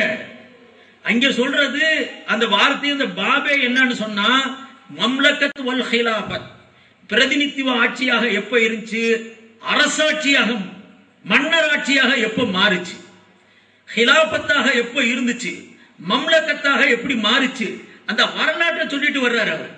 ஹஜரத் ரசூலுல்லாஹ் அவர்களால் போற்றப்பட்ட அலி அவர்களை ஹஜரத் உமர் அவர்கள் அங்கீகரித்து ஏற்றுக்கொண்டதெல்லாம் இது ஹிலாஃபத்துடைய காலத்தில் நடந்தது. சும்மா பஅத ஹாதா, அரபி தெரிஞ்சவங்க அறிஞர் பெருமக்கள் இருக்காங்க. சும்மாண்டா என்ன, பாதாண்டா என்ன? சும்மாண்டா பின்னால், பாதாண்டா ரொம்ப பின்னால். வெகு காலத்திற்கு பின்னால், கொஞ்ச காலத்திற்கு பின்னால் நிலைமை மாறிச்சு. சஹாபாக்குடைய காலத்தில் இப்படி நடந்துச்சு. கொஞ்சம் காலம் போனதுக்கு பிறகு நிலைமை மாறிச்சு. ஏன் மாறிச்சு? எந்த காலத்தை சொல்ல வர்றாரு? யசீதுடைய காலத்தை சொல்ல வர்றாரு. ஹஜரத் முஆவியாவிற்கு பின்னால் இருக்கக்கூடிய காலங்களை அவர் எடுத்து சொல்றதுக்காக வேண்டி வரிசைப்படுத்தி சொல்லும் பொழுது அங்கே ஆட்சியுடைய ஆசையும் ஹிலாபத்துடைய விருப்பமும் அதே போன்று கொடிகள் ஆடக்கூடியதனுடைய ஆதரவும் குதிரை கொட்டங்களுடைய ஆர்ப்பாட்டமும் இது போன்ற வார்த்தைகள்லாம் பயன்படுத்தி நகரங்களை வெற்றி கொள்ள வேண்டும் என்ற ஆசையும், இதெல்லாம் இந்த ஆசை மேலோங்குச்சு. பின்னால அதற்கு உமர்கிட்ட இல்ல, இதை நேரடியாக அவங்க என்ன செஞ்சு போட்டாங்க, உமருக்கு ஆகி போச்சுங்கிறாங்க. உமருக்கு நப்பாசை வந்துருச்சான். ஹஜரத் உமர் என்ன சொல்லிக்கிட்டு இருந்தாங்க, அலி மௌத்தாயிட்டா நான் ஹயாத்தா இருக்கவே விரும்பலட்டாங்க. நான் அலி இருக்கு வரைக்கும் ஹயாத்தா இருக்கிறத தான் விரும்புறேன். தம் கூடயே ஹஜரத் அலியை வச்சுக்கிட்டு இருந்தாங்க. அலியை கூட வைப்பாங்க. பிரச்சனைகள் எப்போ வந்தாலும் அனைவரிடத்திலே ஆலோசனை கேட்பாங்க. இறுதியாக ஹஜரத் யா அபுல் ஹசன் மா தக்கூலு ஃபி ஹாதா, அபுல் ஹசன் அலியே என்ன சொல்றீங்க இந்த கருத்து? நீங்க சொன்னால் சொன்னது. இப்படி அவங்க அலியை ஆதரிச்சு வயசெல்லாம் போற்றியவர்களே இவங்க அர்த்தம் எப்படி கொடுத்துட்டாங்க? உமருக்கு பின்னால ஆசை வந்துருச்சு, பதவி ஆசை வந்துருச்சு அப்படின்னு உமருடைய தலையில போட்டு பேசுறது மாதிரி ஹஜரத் கசாலி மேல குற்றச்சாட்டு. கசாலி உமரை சொல்லல. ஹஜரத் உமருக்கு பிறகு உஸ்மான் வந்தாங்க. உஸ்மானுக்கு பிறகு அலியுடைய ஆட்சி வந்துச்சு. அலியுடைய ஆட்சி காலத்துக்கு பின்னால் அந்த குழப்பங்கள் வந்தது. மன்னர் ஆட்சியாக மாறியதே, பிரதிநிதித்துவ ஆட்சி ஒளிஞ்சு மன்னர் ஆட்சியாக உருவெடுத்த நிலையை சொல்லும் பொழுது இந்த காலகட்டத்தை அவர் விமர்சிக்கிறார், சித்தரிக்கிறார்னா அதை இவர் என்ன சொல்றாங்க அர்த்தத்துல? அருமை சகோதரர்களே, அர்த்தம் சொல்லும் போது நபி தோழர்கள் வெறியின் காரணமாக மனோ இச்சை உமரிடம் மேலோங்கியது. அதனால் அவர் ஹஜரத் உமர் நபி தோழர்களை கருத்து வேறுபாடு கொள்ள தூண்டினார். அது உமர் சஹாபாக்களுக்கு முன்ன கருத்து வேறுபாட்டை தூண்டி விட்டாங்க. ஹஜரத் கசாலி அதான் சொன்னாரு. அந்த வார்த்தையே இல்ல, அங்கே இருக்கக்கூடியது அந்த மனோ இச்சை தன்னுடைய போதையை மக்களுக்கு புகட்டியது. பின்னால் நடந்தக்கூடிய ஆட்சியாளர்களிடத்துல, பின்னால் வந்த மக்களிடத்தில் நடந்தது அவர் சொல்லுகிறார். அவருடைய வார்த்தையில வசகாவும் காசல் ஹவா ஃபஆது இலல் ஹிலாஃபில் அவ்வல், அழகா சொல்றத உமர் தலையில ஓட்டு கசாலி சொன்னது மாதிரி சொல்லி கசாலியை சாடுறதுக்காக முயற்சிறாங்க. சகோதரர்களே, இதெல்லாம் என்னமோ ஹஜரத் உமருக்காக ரொம்ப சப்போர்ட் பத்தி பேசுறது மாதிரி. உமரை பத்தி இவர் என்னென்ன சொல்லி இருக்கிறார் தெரியுமா? எப்படிப்பட்ட வாசகத்தை சொல்லி இருக்கிறார்? பல இடங்கள்ல வருது. ஹவுதுல் கௌசர்ல நிறைய பேர் வருவாங்க. அங்கே மார்க்கத்தை மாத்தியவர்களும் வருவார்கள். அதுக்கு முன்னால அவர் எழுதுறார், உமர் சட்டம் போட்டு மார்க்கத்தை மாத்தினார். அப்புறம் அவங்களுக்கு ஹவுதுல் கௌசர்ல தண்ணியும் கிடைக்காது. இப்படி எல்லாம் பேசியவர்கள். எதுவரைக்கும் சொன்னா அதற்கு உமரை பத்தி உங்க சொன்ன சொல்லுகளை ஒரு சிலதை கேளுங்க. ஏன்னா நேரமும் இல்ல, அடுத்து நிறைய சொல்ல வேண்டி இருக்கு.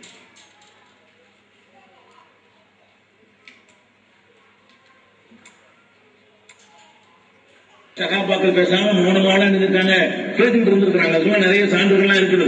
ஹதீஸுக்கு மாத்தமாக உமரில் பேசுறாங்க. என்ன பேசுறாங்க? மாத்தமாக உமரில் பேசுறாங்க. என்ன பேசுறாங்க? மாத்தமாக உமரில் பேசுறாங்க. என்ன பேசுறாங்க? முத்தலாக்கு விஷயம். அந்த தலாக்குனா 3 தலாக்குங்கிறாங்க. இப்ப அவர் காலத்துல என்ன செய்யறாரு? இதையே அப்படி சொல்றாரு. 3 தலாக்கு எவனா சொன்னீங்கன்னா 3 தலாக்கா ஆக்கி போறோம்னு சொல்லி சட்டமாக்கி விட்டாரு அப்படின்னு ஹதீஸ்ல வருது. ஆனா ரசூல் ஸல்லல்லாஹு அலைஹி வஸல்லம் காலத்துல எப்படி இருந்தது? கானத் தலாக்கு ஸலாஸுல் அஹதி ரசூலுல்லாஹி ஸல்லல்லாஹு அலைஹி வஸல்லம் வஅஹதி அபீ பக்ரின் வஸதரம் மின் இமாரத்தி உமர் இன்னமா யத்து வாஹிதா. அபூபக்கர் ரலியல்லாஹு அன்ஹு ரசூல் ஸல்லல்லாஹு அலைஹி வஸல்லம் காலத்திலேயும் அபூபக்கர் ரலியல்லாஹு அன்ஹு காலத்திலேயும் உமர் ரலியல்லாஹு அன்ஹு ஆரம்ப காலத்திலேயும் ஒரு தலாக்கு சொன்னானே, ஆனால் அது ஒரு தலாக்கு தான். 3 வார்த்தை சொன்னா 3 ஆகாது. லட்சம் தடவை தலாக்குன்னு சொன்னாலும் எத்தனை? ஒரு தடவை தலாக்கு சொல்லியிருக்கான்னு அர்த்தம். உமர்லில்லான ஆட்சி வந்த பிறகு ரசூல் ஸல்லல்லாஹு அலைஹி வஸல்லம் மாத்தமா அதை மாத்துறாரு. யாரும் வாய்ப்பிருக்கலாம் சட்டத்துக்கு பயந்துகிட்டு. இது பெரிய ஜிமாவா? ஹதீஸில் உள்ளது மாற்றமாக ஒன்றை செய்தார் என்று முஸ்லிம்ல என்ன செய்ய தெளிவாக சஹீஹ் முஸ்லிமில் ஆதாரப்பூர்வமாக அறிவிக்கப்படுகிறது. இப்னு அப்பாஸ் ரலியல்லாஹு அன்ஹு அவர்கள் என்ன செய்யறாங்க? அறிவிக்கிறாங்க. உமர்லில்லான மாத்திட்டாங்க. ரசூலுல்லாஹ் கொண்டு வந்த சட்டத்தை அவங்க மாத்துறாங்க, தப்புன்னு டிக்ளேர் பண்றாங்க. ஹஜ்ரத் உமர் ரசூலுல்லாஹ் சொன்ன சட்டத்தை மாத்துறாங்களாம். அப்படி ரசூலுல்லாஹ் சட்டத்தை மாத்தக்கூடிய உமர் எப்படி நேர்மையான ஜனாதிபதியா இருக்க முடியும்? உமர் மேல பழி சொல்லு. அவர் மாத்தவும் இல்ல தோத்தவும் இல்ல, சரியாத்தான் சொன்னாரு. அன்னை விளங்குனதுல தப்பு, ஏடா கூடமா விளங்கிக்கிட்டு ஹஜ்ரத் உமர் மேல இவ்வளவு பெரிய பழி சொல். எல்லாம் பயந்துகிட்டு இருந்தாங்களாம் உமர். ஏன்னா உமர் ஒரு ஆளுக்கு இந்த சத்திய சஹாபாக்கள் பல்லாயிரக்கணக்கான இருந்த பேரு அப்படியே பயந்து ஒடுங்கி கேட்டுக்கிட்டு இருந்தாங்க. எவ்வளவு பெரிய அவதூறு இது! இப்படி உமரின் மீது எண்ணற்ற அவதூறுகளை சுமத்தி கேடுகட்டவராக காட்டிய இவர்கள், நீங்களே கூட கேட்டிருப்பீங்க, அந்த உமர் சொல்லலாம்னா நானும் உமர் தான், நானும் சொல்லுவேன். ஒருத்தன் சொன்னா இதுல உள்ளவன், நானும் சட்டம் சொல்ல உறுதி இருக்குது, உரிமை இருக்குது.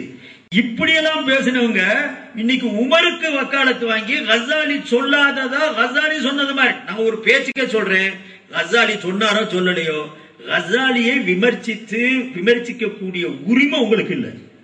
நீங்க உமருக்கு என்னைக்கு சப்போர்ட்டா இருந்தீங்க? உமரத்தை தீன சட்டம் போட்டு மாத்தினவர்னு சொன்னீங்களே. நபி சொல்லி காட்டி கொடுத்த 3 தலாக்குன்னா 3 தலாக்குத்தான் சொல்லி ஹஜ்ரத் உமர் சட்டம் போட்டது.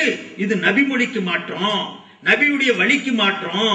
அதிகாரத்தை பயன்படுத்தி துஷ்பிரயோகம் செஞ்சு இவர் இந்த மாதிரி சட்டத்தை போட்டாரு. சஹாபாக்கள் வாய மூடி பயந்து போய் ஏத்துக்கிட்டாங்க. எத்தனை பேரும் குற்றச்சாட்டு.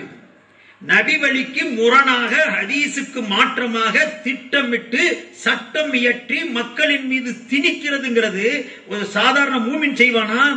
இவ்வளவு பெரிய குற்றச்சாட்டை உமர் மேல சுமத்தின நீங்க இன்னைக்கு வக்காலத்து, ஆஹா அலிக்கு எதிரியா போயிட்டார், இவருக்கு ஆசை மிகச்சு போச்சுன்னு இவர் சொல்லிட்டாரு, கசாலி சொல்லிட்டாருன்னு இப்படி விமர்சிக்கக்கூடிய உரிமையும் உடமையும் உங்களுக்கு எந்த காலத்திலையும் கிடையாது. அது மட்டும் இல்ல சகோதரர்களே, எந்த சஹாபாக்களை விட்டார் இவர்? உங்களுக்கு தெரியும், ஹஜ்ரத் உஸ்மான் ரலியல்லாஹு அன்ஹு, அல்லாஹ்வுடைய கிருபையால உங்க ஊரை பத்தி ஒரு பெருமையா எல்லாரும் சொல்லுவாங்க. எங்க பெரிய ஹஜ்ரத் அபூ சூத் மௌலானா இருந்தாங்க. மேலப்பாளையம் தான் அவங்களுக்கு பூர்வீகம், சித்தர் குடும்பத்தை சேர்ந்தவன்ட்டு. இந்த ஹவுஸ் பாய் உட்கார்ந்து இருக்கிறார், எங்க மதரசாவில் பணியாற்றினவர், போயிட்டாரா நம்ம இருந்தார். இவங்கெல்லாம் எங்க கல்லூரியில இருந்தவங்க. அல்ஹம்துலில்லாஹ் பார்த்ததுக்கு ரொம்ப சந்தோஷமா இருக்கு. அவங்க எல்லாம் பார்க்கும்போது இந்த ஊருடைய பெருமையை பத்தி எல்லாருமே சொல்லுவாங்க. பெண்கள் கூட ஏராளமான பேரை ஹிஃப்ஸ் செய்தவங்க, தறி அடிச்சுக்கிட்டு இருக்கும்போது கூட ஹிஃப்ஸ் குர்ஆன் ஓதிக்கிட்டே இருப்பாங்க. இன்னைக்கும் பாக்குறேன் சில அறிஞர்கள், நல்ல ஆலிம்கள் இருக்கிறாங்க. ஒரு ஆலிம் உட்கார்ந்திருந்தாரு, நாங்க குளிச்சுக்கிட்டு இருந்தோம், குளிச்சுட்டு வர்றதுக்கு முன்னால 2 ஜுஸு ஓதிட்டேன்னு சொன்னார். எனக்கு பெருமையா இருந்துச்சு. இப்படி ஆட்கள்லாம் அல்லாஹ் இந்த ஊர்ல வச்சிருக்கிறான்.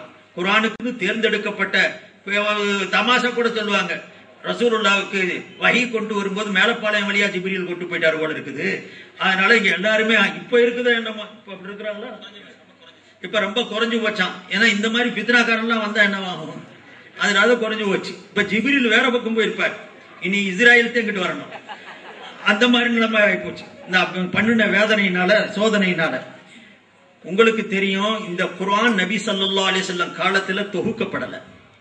மட்டையிலையும் காகிதத்திலையும் துணிகள்லையும் இலைகள்லையும் தலைகள்லையும் எழுதப்பட்டு துண்டு துண்டா கிடந்துச்சு. வெகு சரித்திர நீளமான சுருக்கி சொல்றேன். இத ஒன்று சேர்க்கணும் குர்ஆன்ங்கிறதுக்கு பாடுபட்ட சமுதாயம் இந்த சஹாபாக்களுடைய சமுதாயம். திருமறைய ஒன்று சேர்த்து இன்னைக்கு அழகா நம்ம கையில வச்சு ஓதுறமே, 30 ஜுஸு 114 சூரா 6000க்கு அதிகமான ஆயத்துக்கள் வச்சு ஓதி ஹாஃபிஸ் ஆகி கேட்டுக்கிட்டு இருக்கிறமே, இத தொகுத்து கொடுத்தது யாரு? சஹாபாக்கள். சஹாபாக்கள்ல தொகுக்க ஆரம்பிச்சது யாரு? ஹஜ்ரத் அபூபக்கர். அவரை தொகுக்கிறதுக்கு தூண்டினது இதே உமர் ரலியல்லாஹு அன்ஹு.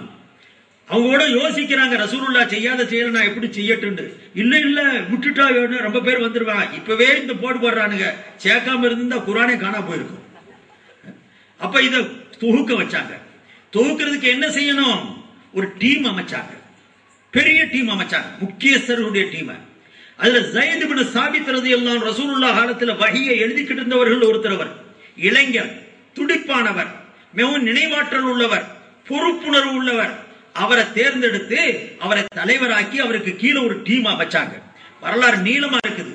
ஒவ்வொரு பள்ளியுடைய பள்ளிவாசலுடைய தலைவாசல் உட்கார்ந்துகிட்டு அழைச்சு ஒவ்வொருத்தரா, உங்கள்ட்ட எத்தனை ஆயத்து எழுதி இருக்கு, ஒரே மாதிரி 2 பேராவது குறைஞ்சு எழுதி இருக்கணும், அப்படி ஆயத்துக்களா வசூல் பண்ணாங்க.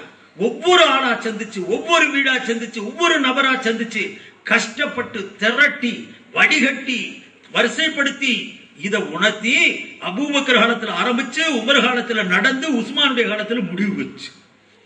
எவ்வளவு அழகான ஒரு முயற்சி. 3 ஹஜரத் அபூபக்கர் ரலியல்லாஹு அன்ஹு 2.5 வருஷம் ஆட்சி செஞ்சாங்க. ஹஜரத் உமர் 10 வருஷம் ஆட்சி செஞ்சாங்க. ஹஜரத் உஸ்மான் ரலியல்லாஹு அன்ஹு 12 வருஷம் ஆட்சி செஞ்சாங்க. ஏறத்தாழ சஹாபாக்களுடைய 20 வருஷம் உழைப்புனால இந்த குர்ஆன் வந்துச்சு. 20 வருஷம் உழைச்சு பெரும்பாடுபட்டு அரும்பாடுபட்டு குர்ஆனை திரட்டி இஸ்லாத்திற்கு மூலதனமாக இருக்கக்கூடியது ஒன்றுபட்டு நமக்கு கொடுத்தா அண்ணே என்ன சொல்றாரு தெரியுமா? உஸ்மான் என்ன சாதிச்சிட்டாரு? நம்ம ஊர் உஸ்மான் இல்லைங்க, உஸ்மான் ரலியல்லாஹு அன்ஹு சொல்றாரு, உஸ்மான் என்னங்க சாதிச்சிட்டாரு? காயத்தை சேர்த்து வச்சு கொடுத்துட்டு போயிட்டாரு. இது பெரிய காரியமா? அதை விட பில்கேட்ஸ் இருக்கிறானே, அவன் சாப்ட்வேர்ல போட்டு கொடுத்துட்டான். உஸ்மானை விட லட்சம் மடங்கு அவன் சிறந்தவனா. பில்கேட்ஸ் பெரிய மூமின், அவன் பெரிய தக்குவாதாரி, பெரிய பாடுபட்டவன். நேர ஜன்னத்துக்கு அண்ணனை கூப்பிட்டு போவான். என்ன கொடுமைங்க! ஒரு சஹாபியோட பாவி யாரோட ஒப்பிட்டு, அபூ ஹனீஃபாவோட ஒப்பிட்டு பேசினதுக்கு என்ன மாதிரி பேச்சு பேசின? அபூ ஹனீஃபா என்ன, அபூபக்கர் எங்க, அப்படிலாம் பேசுற நீ தேவை இப்ப இங்க வந்துருச்சுன்ற உடனே பில்கேட்ஸ் உஸ்மானை விட 100 மடங்கு இல்ல, 1000 மடங்கு இல்ல, என்ன லட்சம் மடங்கு சிறந்தவனா.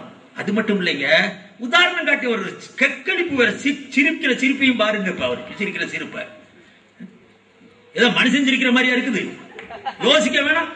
அட நல்ல மனுஷன் சிரிக்கிற மாதிரி சிரிக்க வேண்டிய இடத்துல ஹஜரத் உஸ்மானை கேவலப்படுத்திட்டு அவன் பில்கேட்ஸ் வந்து லட்சம் மடங்கு உயர்ந்தவன் காட்டி போட்டு, அது மட்டும் இல்லையா, ஒரு பேப்பர் கடை இருக்குது, அதுல நோட்டீஸ் பிரிண்ட் ஆயிருக்குது, கீழே விழுந்துருச்சு பேப்பருங்க.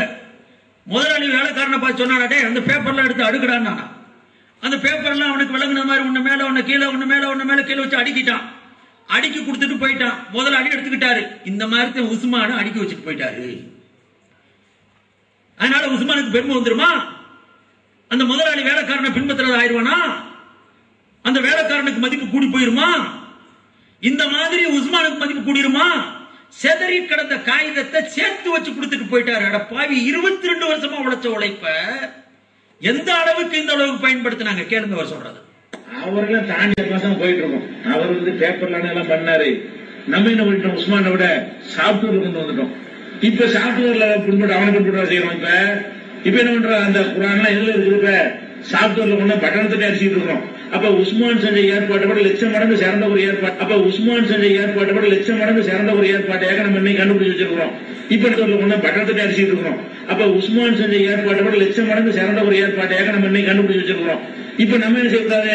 மைக்ரோசாப்ட் பில்கேட்ஸ் பின்பற்ற சொல்ல முடியுமா? இத அது நிர்வாகத்துல பின்பற்றிக்கிட்டு இருக்கோம். மார்க்கத்துல என்ன இருக்குன்னு அவனே இந்த டெக்னாலஜி கண்டுபிடிச்சு தந்தான்னு சொல்லுமா? அந்த மாதிரி தான் இது. இந்த எப்படி பில்கேட்ஸ் செஞ்ச மாதிரி ஒரு வேலை இருக்குதோ அது மாதிரி அவர் அந்த காலத்துல செஞ்சாரு.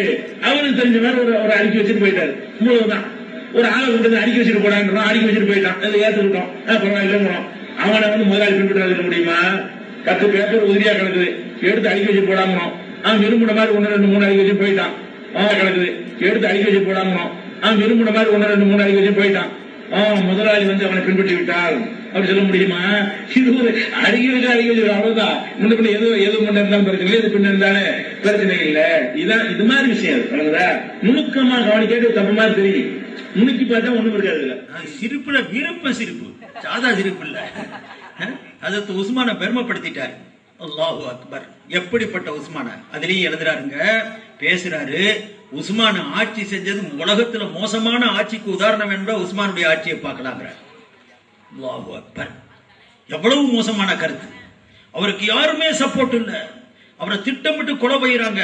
ஊர் மக்கள் ஒருத்தர் கூட அவரை காப்பாற்ற முன் வரல. அந்த அளவுக்கு மோசமான ஆட்சி செஞ்சவர் உஸ்மானு. எப்படி விமர்சனம்? எந்த நபி எங்க சஹாபாக்களை பேசாத வாய்க்கு பூட்டு போடுன்னு சொன்னாங்களோ அதுல முக்கியமான சஹாபாக்கள் குலஃபாய ராஷிதீன்கள்ல உஸ்மான் போன்றவரை பேசுறதா இருந்தா இவங்க நேர்வழி காட்டுறாளுகளா? யோசிக்க வேண்டாம், சிந்திக்க வேண்டாம். ஆட்சியில அந்த நிலையில நடந்ததெல்லாம் ஒரு சுருக்கமா சொல்ல போனா அது பெரிய ஒரு கலவரம் நடந்துச்சு, என்னென்னலாம் நடந்துச்சு. நபி ஸல்லல்லாஹு அலைஹி வஸல்லம் அதுக்கு தடை போட்டாங்க. அவங்களுக்கு தெரியும் ஆட்சியில சில குழப்பங்கள் வரும் சொல்லி. அதை பத்தி பேசாதன்னு ரசூலுல்லாஹ் சொல்லி இருக்கிறாங்கல்ல. நீ அப்படி இருக்கும்பொழுது அந்த உஸ்மானுடைய ஆட்சியை பத்தி மிகவும் கொச்சப்படுத்தி இவரை கொலை செய்யப்படுறதுக்கு தகுதியான ஆளுங்கிறது மாதிரி எடுத்து காட்டி எவ்வளவு விமர்சனம் தகவல் கேட்கிறார் பேசுறார் கேளுங்க. மதீனாவிலே உண்டாகுது. அவர் ரிசல்ட் என்ன கடைசியில இவருடைய நிர்வாக திறமைய இல்லாதவரை வெளிப்பாடு அவருடைய சொந்த வீட்டில தலைநகரம் மதீனா தலைநகரத்துல அவருடைய சொந்த வீட்டில அவர் முற்றுகையிடப்படுகிறார். சொந்த வீட்டில் முற்றுகை எப்படி முற்றுகை? கச்ச தண்ணீர் கூட உள்ளே நுழைய முடியாது என்ற முற்றுகை. இந்த பாரபட்சம் காட்டப்படுமையானால் பொறுமையாக மக்களை மதிக்காமல் போவார்களேயானால் சொந்தக்காரர்கள் வேண்டியவர்களுக்கு சலுகை செய்வார்களேயானால் காண்டாக்களுக்கு பதில் வழங்குவார்களேயானால் அவர்களுக்கு என்ன கேள்வி ஏற்படும் என்பதற்கு உஸ்மான் ரலியல்லாஹு அவர்களுடைய வரலாறு ஒரு பெரிய சான்று. அப்ப அவர் மோசமான ஆட்சிக்கு சொந்தக்காரங்களுக்கு பதவி கொடுக்கிறது, வேணுங்கிறவங்களை தூக்கி விட்டது, வேணாங்கிறவங்களை இடக்குறது, இந்த வேலை பூரா செஞ்சதுனாலதான் அவர் கொலை செய்யப்பட்டார். அவரை காப்பாத்துறதுக்கு ஒரு ஆள் கூட மதீனாவுல வரல. அப்ப எந்த மாதிரி மக்களுடைய உள்ளத்துல ஏத்தி நிக்கிறார் பாருங்க. அல்லாஹு அக்பர். அதுலயே சஹாபாக்கெல்லாம் இன்னொரு இடத்துல இதுல நான் கேட்ட காட்டுறதுக்கான நேரம் இல்ல, சஹாபாக்கெல்லாம் சேர்ந்து கொலை செஞ்சாங்க. பல இடத்துல சொல்றாங்க உஸ்மான கொண்டது யாரு? சஹாபாக்கள் தான். இப்படி எல்லாம் சகோதரர்களை விமர்சித்து சத்திய சஹாபாக்களை விமர்சி போட்டு இன்னைக்கு கசாலி இமாம போய் வாபத்து உமர் அவர் விமர்சிக்கிறார்னு சொல்லி அவர் மேல குற்றச்சாட்டு சொல்றதா இருந்தா இது எந்த அளவுக்கு இது மார்க்கமா மனோ இச்சையா யோசிச்சு பார்க்கிற சோழ. அதற்கு உஸ்மான் ரலியல்லாஹு அன்ஹு சாயந்தர நேரத்தில் உட்கார்ந்து இருக்கிறாங்க. அப்துல்லாஹ் இப்னு சலாம் வீட்டுக்குள்ள வர்றார். அந்த ஃபித்னாவுடைய காலம். அவர் கேரோ செய்யப்பட்டிருக்கிறார், முற்றுகையிடப்பட்டிருக்கிறார். குடிக்க தண்ணி கூட மக்கள் குடுக்கல. ஒரு கஷ்ட காலம். நபியும் சொல்லி இருந்தாங்க ஸல்லல்லாஹு அலைஹி வஸல்லம் இப்படி ஒரு நிலைமை உனக்கு வரும், அந்த நேரத்தில் உறுதியோடு இருக்க வேண்டும் என்று ஸல்லல்லாஹு அலைஹி வஸல்லம் எடுத்து சொல்லி இருந்தாங்க. ஹஜ்ரத் உஸ்மான் இருக்கிறார். பசியோடும் பட்டினியோடும் தாகத்தோடும் இருந்த நேரத்தில் ஹஜ்ரத் அப்துல்லாஹ் இப்னு சலாம் என்ற மூத்த சஹாபி வரும் பொழுது ஹஜ்ரத் உஸ்மான் ரலியல்லாஹு அன்ஹு பார்த்து கேட்டாங்க, சகோதரரே உங்களுக்கு வந்த இந்த நிலையை என்னால் சகிக்க முடியல, கவலைப்படுறாங்க. ஊரே ஒரு கொந்தளிப்பான நிலைமை. ஊர் கொந்தளிச்சா அப்படித்தான் ஆகும். நாடே கொந்தளிக்கிற மாதிரி. அது முனாபிக்குகள் செய்த பெரும் முயற்சி. முனாபிக்கள் தங்களுடைய திட்டங்களை தீட்டி ஒரு குழப்பத்தை உண்டு பண்ணி வைத்திருந்தார்கள். அந்த வரலாறு சொல்லணும்னா கொஞ்சம் நீர நேரம் வேணும். அதனால இப்படி இருந்த நேரத்தில் அப்துல்லாஹ் இப்னு சலாம் வருத்தப்பட்டு சொன்ன போது அல்லாஹு அக்பர், ஹஜ்ரத் உஸ்மான் சொல்றாங்க, ராத்திரி ரசூலுல்லாஹ்வை இந்த இடத்துல உட்கார்ந்திருக்க பார்த்தேன் கனவுல. நபிகள் ஸல்லல்லாஹு அலைஹி வஸல்லம் என்ன பார்த்து கேட்டாங்க, உஸ்மானே நீ முற்றுகையிடப்பட்டு விட்டாய் அல்லவா? ஆமா நாயகமே. தாகத்தால் தண்டிக்கப்பட்டு விட்டாய் அல்லவா? ஆமா நாயகமே. கேட்டாங்க, நான் பதில் சொன்னேன். நபி ஸல்லல்லாஹு அலைஹி வஸல்லம் சொன்னாங்க, உஸ்மான் வெற்றியோடு இருக்க விரும்புகிறாயா அல்லது நாளைக்கு என்னிடத்திலே நோன்பு திறக்க விரும்புகிறாயா? இருக்க வேண்டும் என்று சொன்னால் வெற்றியுடைய சூழலை உருவாக்குவதற்கு அல்லாஹ் உதவி செய்ய நான் துஆ செய்வேன், அதற்குண்டான வழிவகைகள் உண்டாகும். இல்லை, நோன்போடு நீ இருக்கிறாய், நாளை இஃப்தார் நோன்பு திறப்பு என்னோடு திறக்க விரும்புகிறாயா? அல்லாஹ் அக்பர். உஸ்மான் சொன்னார்கள், போதும் எனக்கு இந்த உலகத்தில் வாழ்ந்தது. நாயகமே உங்களிடத்தில் நான் நோன்பு தோற்க விரும்புகிறேன், நோன்பு திறக்க விரும்புகிறேன். அன்றுதான் அவர் ஷஹீதாக்கப்பட்டார்கள். வரலாறு இப்படி இருக்கிறது. அவர்கள் சொன்ன நிகழ்வுகள் எல்லாம் இப்படி இருக்கிறது. இங்கே சொல்லப்படுகிறது, ஹஜ்ரத் உஸ்மானுடைய ஆட்சி வேண்டியவர்களுக்கு பதவி, வேண்டாதவர்களுக்கு இல்லைண்டாக்கினார், ஊர்ல வரைய குழப்பம் உண்டாகும் மாதிரி ஆட்சி செஞ்சார், மோசமான ஆட்சிக்கு முன்னுதாரணமா இருந்தார் போர் என்பதை போன்றெல்லாம் அவர்களை விமர்சனம் செய்வது எவ்வளவு ஒரு கொடுமை சகோதரர்களே. அது மட்டுமல்ல, ஜும்மாவுடைய பாங்கிலே ஒன்னு அதிகப்படுத்திட்டாராம் ஹஜ்ரத் உஸ்மான். உடனே அவர் பித்அத்தீகரம். அட நபி ஸல்லல்லாஹு அலைஹி வஸல்லம் சொல்லாம அவர் செய்திருப்பாரா? நம்ம ஜும்மாவுக்கு 3 பாங்கு சொல்றோம், 2 பாங்கு ஒரு காமத்து. இதுல இந்த கூட்டத்துக்கு ஒரே பாங்கு தான் சொல்லணும். இங்க மெம்பர்ல ஏறும்போது வெளியே இருக்க பாங்கு சொல்லக்கூடாது. அது உஸ்மானால் உருவாக்கப்பட்ட பித்அத்து. அப்ப உஸ்மான் ரலியல்லாஹு அன்ஹு உருவாக்கி கொடுத்து பித்அத்தை உண்டு பண்ணி போட்டுட்டாரு அப்படிங்கிற மாதிரி இவங்க குற்றச்சாட்டை வைக்கிறாங்க. இந்த குற்றச்சாட்டு இருக்குதே, ஹஜ்ரத் உஸ்மான் பாங்குடைய விஷயத்தில் பித்அத்தை உண்டு பண்ணினார். இந்த பாருங்க, அதை கேளுங்க.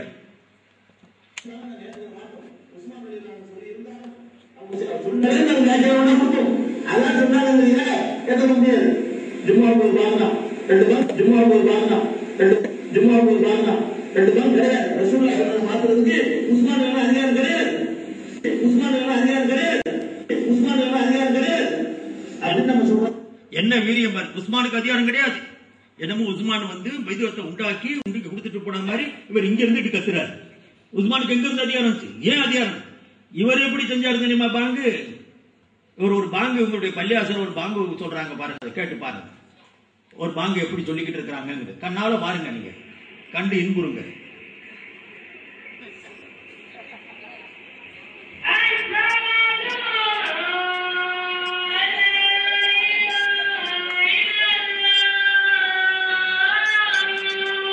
பெரிய தக்குவாவோட பாங்கு ஓடுவாங்க.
ஜட்டி ஜமாத்து பாத்தீங்களா எப்படி பாங்கு? இதுதான் சுன்னத். உஸ்மான்லாம் இருந்தது பிதத்.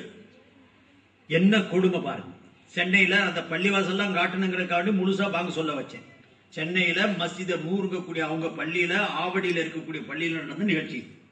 ஒண்ணு தெரிச்சு எடுத்து வச்சிருக்கிறோம். தெரியாம எத்தனை நடக்குதோ தெரியல. இமாமத்தே செய்வானுங்க, அதுக்கு என்ன இருக்குது அவனுக்கு? இமாமா அன்னிட்டு கூட ஏன்னா அவங்க தான் போதும்டாங்களே, வெறும் தட்டி போட்டுக்கிட்டு தொழு வைக்கலாம்னு சொன்ன ஆளுதான். அதனால சகோதரர்களே, நபி தோழர்கள்ல ஹஜரத் உமர், ஹஜரத் உஸ்மான், ஹஜரத் அலி, இது போன்றவர்களை எப்படியெல்லாம் தவறாக விமர்சிச்சுட்டு, அதுக்கு பேர் மார்க்கம் விமர்சனம். இது மார்க்கமா மனோ இச்சையா? இது மட்டும் இல்ல சகோதரர்களே, ஒட்டுமொத்த சஹாபாக்களை நான் நிறைய சொல்ல வேண்டியிருந்துச்சு. ஆனா டைம் வெறும் 1/2 மணி நேரம் தான் இருக்குது. நம்ம சட்டத்தை ஃபாலோ பண்ணணும். அதனால அவங்களுக்கு சொல்றேன், எல்லாத்தையும் சுருக்கிட்டு நான் வர்றேன். சஹாபாக்களுடைய ஒட்டுமொத்த சஹாபாக்களை இவர் எப்படி பேசினார் தெரியுமா? ரசூலுல்லாஹ் இறந்துடுறாங்க ஸல்லல்லாஹு அலைஹி வஸல்லம். இன்னும் அவங்களுடைய பூத உடல் இருக்குது. இவர் விமர்சிக்கிற எடுத்து மக்களுக்கு மத்தியில சொல்றாருங்க. அல்லாஹ் அக்பர். மக்காவாசிகளும் மதீனாவாசிகளும், அதாவது மக்காவில் இருந்து அகதிகளாக குடியேற வந்த முஹாஜிரீன்களும் அவர்களை வரவேற்ற அடைக்கலம் தகுந்த அன்சாரிகள் 2 பேரும் சண்டை வந்துருச்சான். என்ன சண்டை? ரசூலுல்லாஹ்க்கு பிறகு நான் தான் ஆட்சி செய்வேன். அன்சாரியும் சண்டை போடுறாங்களாம், முஹாஜிரின் சண்டை போடுறாங்களாம். ரொம்ப சிண்டு முடியில இருக்கிறாங்களாம். என்னமோ டிஎன்சிஜி தமுமுக நினைச்சுக்கிட்டாங்க போல இருக்கு.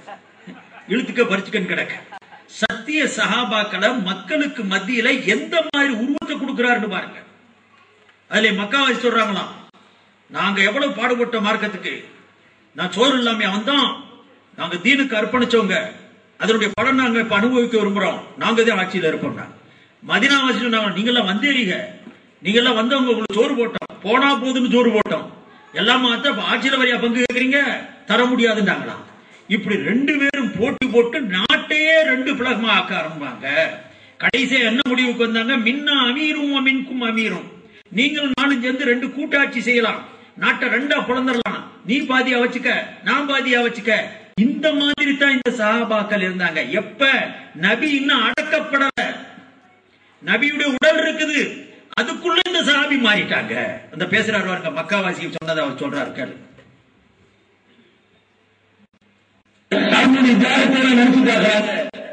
நீங்கள் எல்லாம் ஒரு செழிப்பான நேரத்தில் இஸ்லாத்திற்கு வந்தீர்கள். நாங்கெல்லாம் யார்? பக்காவாசிகள் யார்? சோத்துக்கு வழி இல்லாம மதீனாவுக்கு வந்தோமா? எங்களுக்கு வீடு இருந்தது, எங்களுக்கும் சொத்து இருந்தது, எங்களுக்கும் எல்லா வசதியும் இருந்தது. இந்த மார்க்கத்திற்காக தியாகம் செய்துவிட்டு தான் இங்க இந்த நாட்டுக்கு நாங்கள் வந்தமே தவிர சோத்துக்கு இல்லாம வரல. கஷ்டமான காலத்தில் ஏற்றோம், இந்த கொள்கை சொன்னதற்காக அடி வாங்கினோம், ரத்தம் சிந்தினோம், ஊர் விளக்கம் செய்யப்பட்டோம். இவ்வளவு கஷ்டத்தையும் நாங்கள் செய்திருக்கும் போது எங்களுக்கு தான் அப்படிங்கிறாங்க. இவங்க நினைக்கிறாங்க எங்க மண்ணு, நாங்கள் அடைக்கலம் தந்திருக்காவிட்டால், நாங்கள் உங்களுக்கு ஒத்துழைத்திருக்காவிட்டால் இஸ்லாமிய அரசு உண்டாயிருக்குமா? நாங்கள் உங்களை விலைக்கு அடிச்சிருந்தோம் சொன்னா இந்த தளத்தை போட்டு தந்திருக்காவிட்டால் ஒரு சாம்ராஜ்யத்தை நீங்க உண்டாக்கி இருப்பீங்களா அப்படின்னு சொல்லி இவங்க நினைக்கிறாங்க. எந்த காம்ப்ரமைஸ் வரமாட்டேங்குது. கடைசி முடிவு என்ன? மின்னா அமீரும் மின்கும் அமீர். எங்களுக்கு ஒரு அமீர், உங்களுக்கு ஒரு அமீர். எங்க நாடு தனி, உங்க நாடு தனி. எங்களுக்கு ஒரு ஜனாதிபதி, 2 ஜனாதிபதி 2 நாடு தானுங்க. 2 ஜனாதிபதி 2 நாடு. இப்ப என்ன ஆகும்? அடுத்த பிளவு. இது எப்படி பிளவு? உள்ளூர் வாசி வெளியூர் வாசி சரிசமமா இருந்தாங்க ஏறக்குறைய. கேட்டீங்களா? மக்காவாசிகளும் மதீனாவாசிகளும் பேசிக்கிட்டது யாரு? முஹாஜிரீன்களும் அன்சாரிகளும் நபி ஸல்லல்லாஹு அலைஹி வஸல்லம் வஃபாத்தாயி அவங்களை இன்னும் கபர்ல இறக்குறதுக்கு முன்னால அவங்க அடிச்சுக்கிட்டாங்க, பிரிச்சுக்கிட்டாங்க. ஏங்க இப்படியா நம்ம சஹாபாக்களை விளங்கி இருந்தோம்? இந்த அளவுக்கு சீக்கிரமா மாறுற ஆளுகளா இருந்தா அவங்க இஸ்லாத்துக்கு அடிப்படையா இருப்பாங்களா? அல்லாஹு அக்பர்.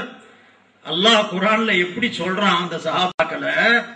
வல்லதீன ஆமனூ வஹாஜரு வஜாஹது ஃபீ சபீலில்லாஹி வல்லதீன ஆவௌ வனஸரு உலாயிக ஹுமுல் முஃமினூன ஹக்கா லஹும் மக்ஃபிரத்துன் வரிஸ்குன் கரீம். முஹாஜிரீன்களை அன்சாரி ரெண்டையும் சேர்த்து அல்லாஹ் என்ன சொல்றான் தெரியுமா?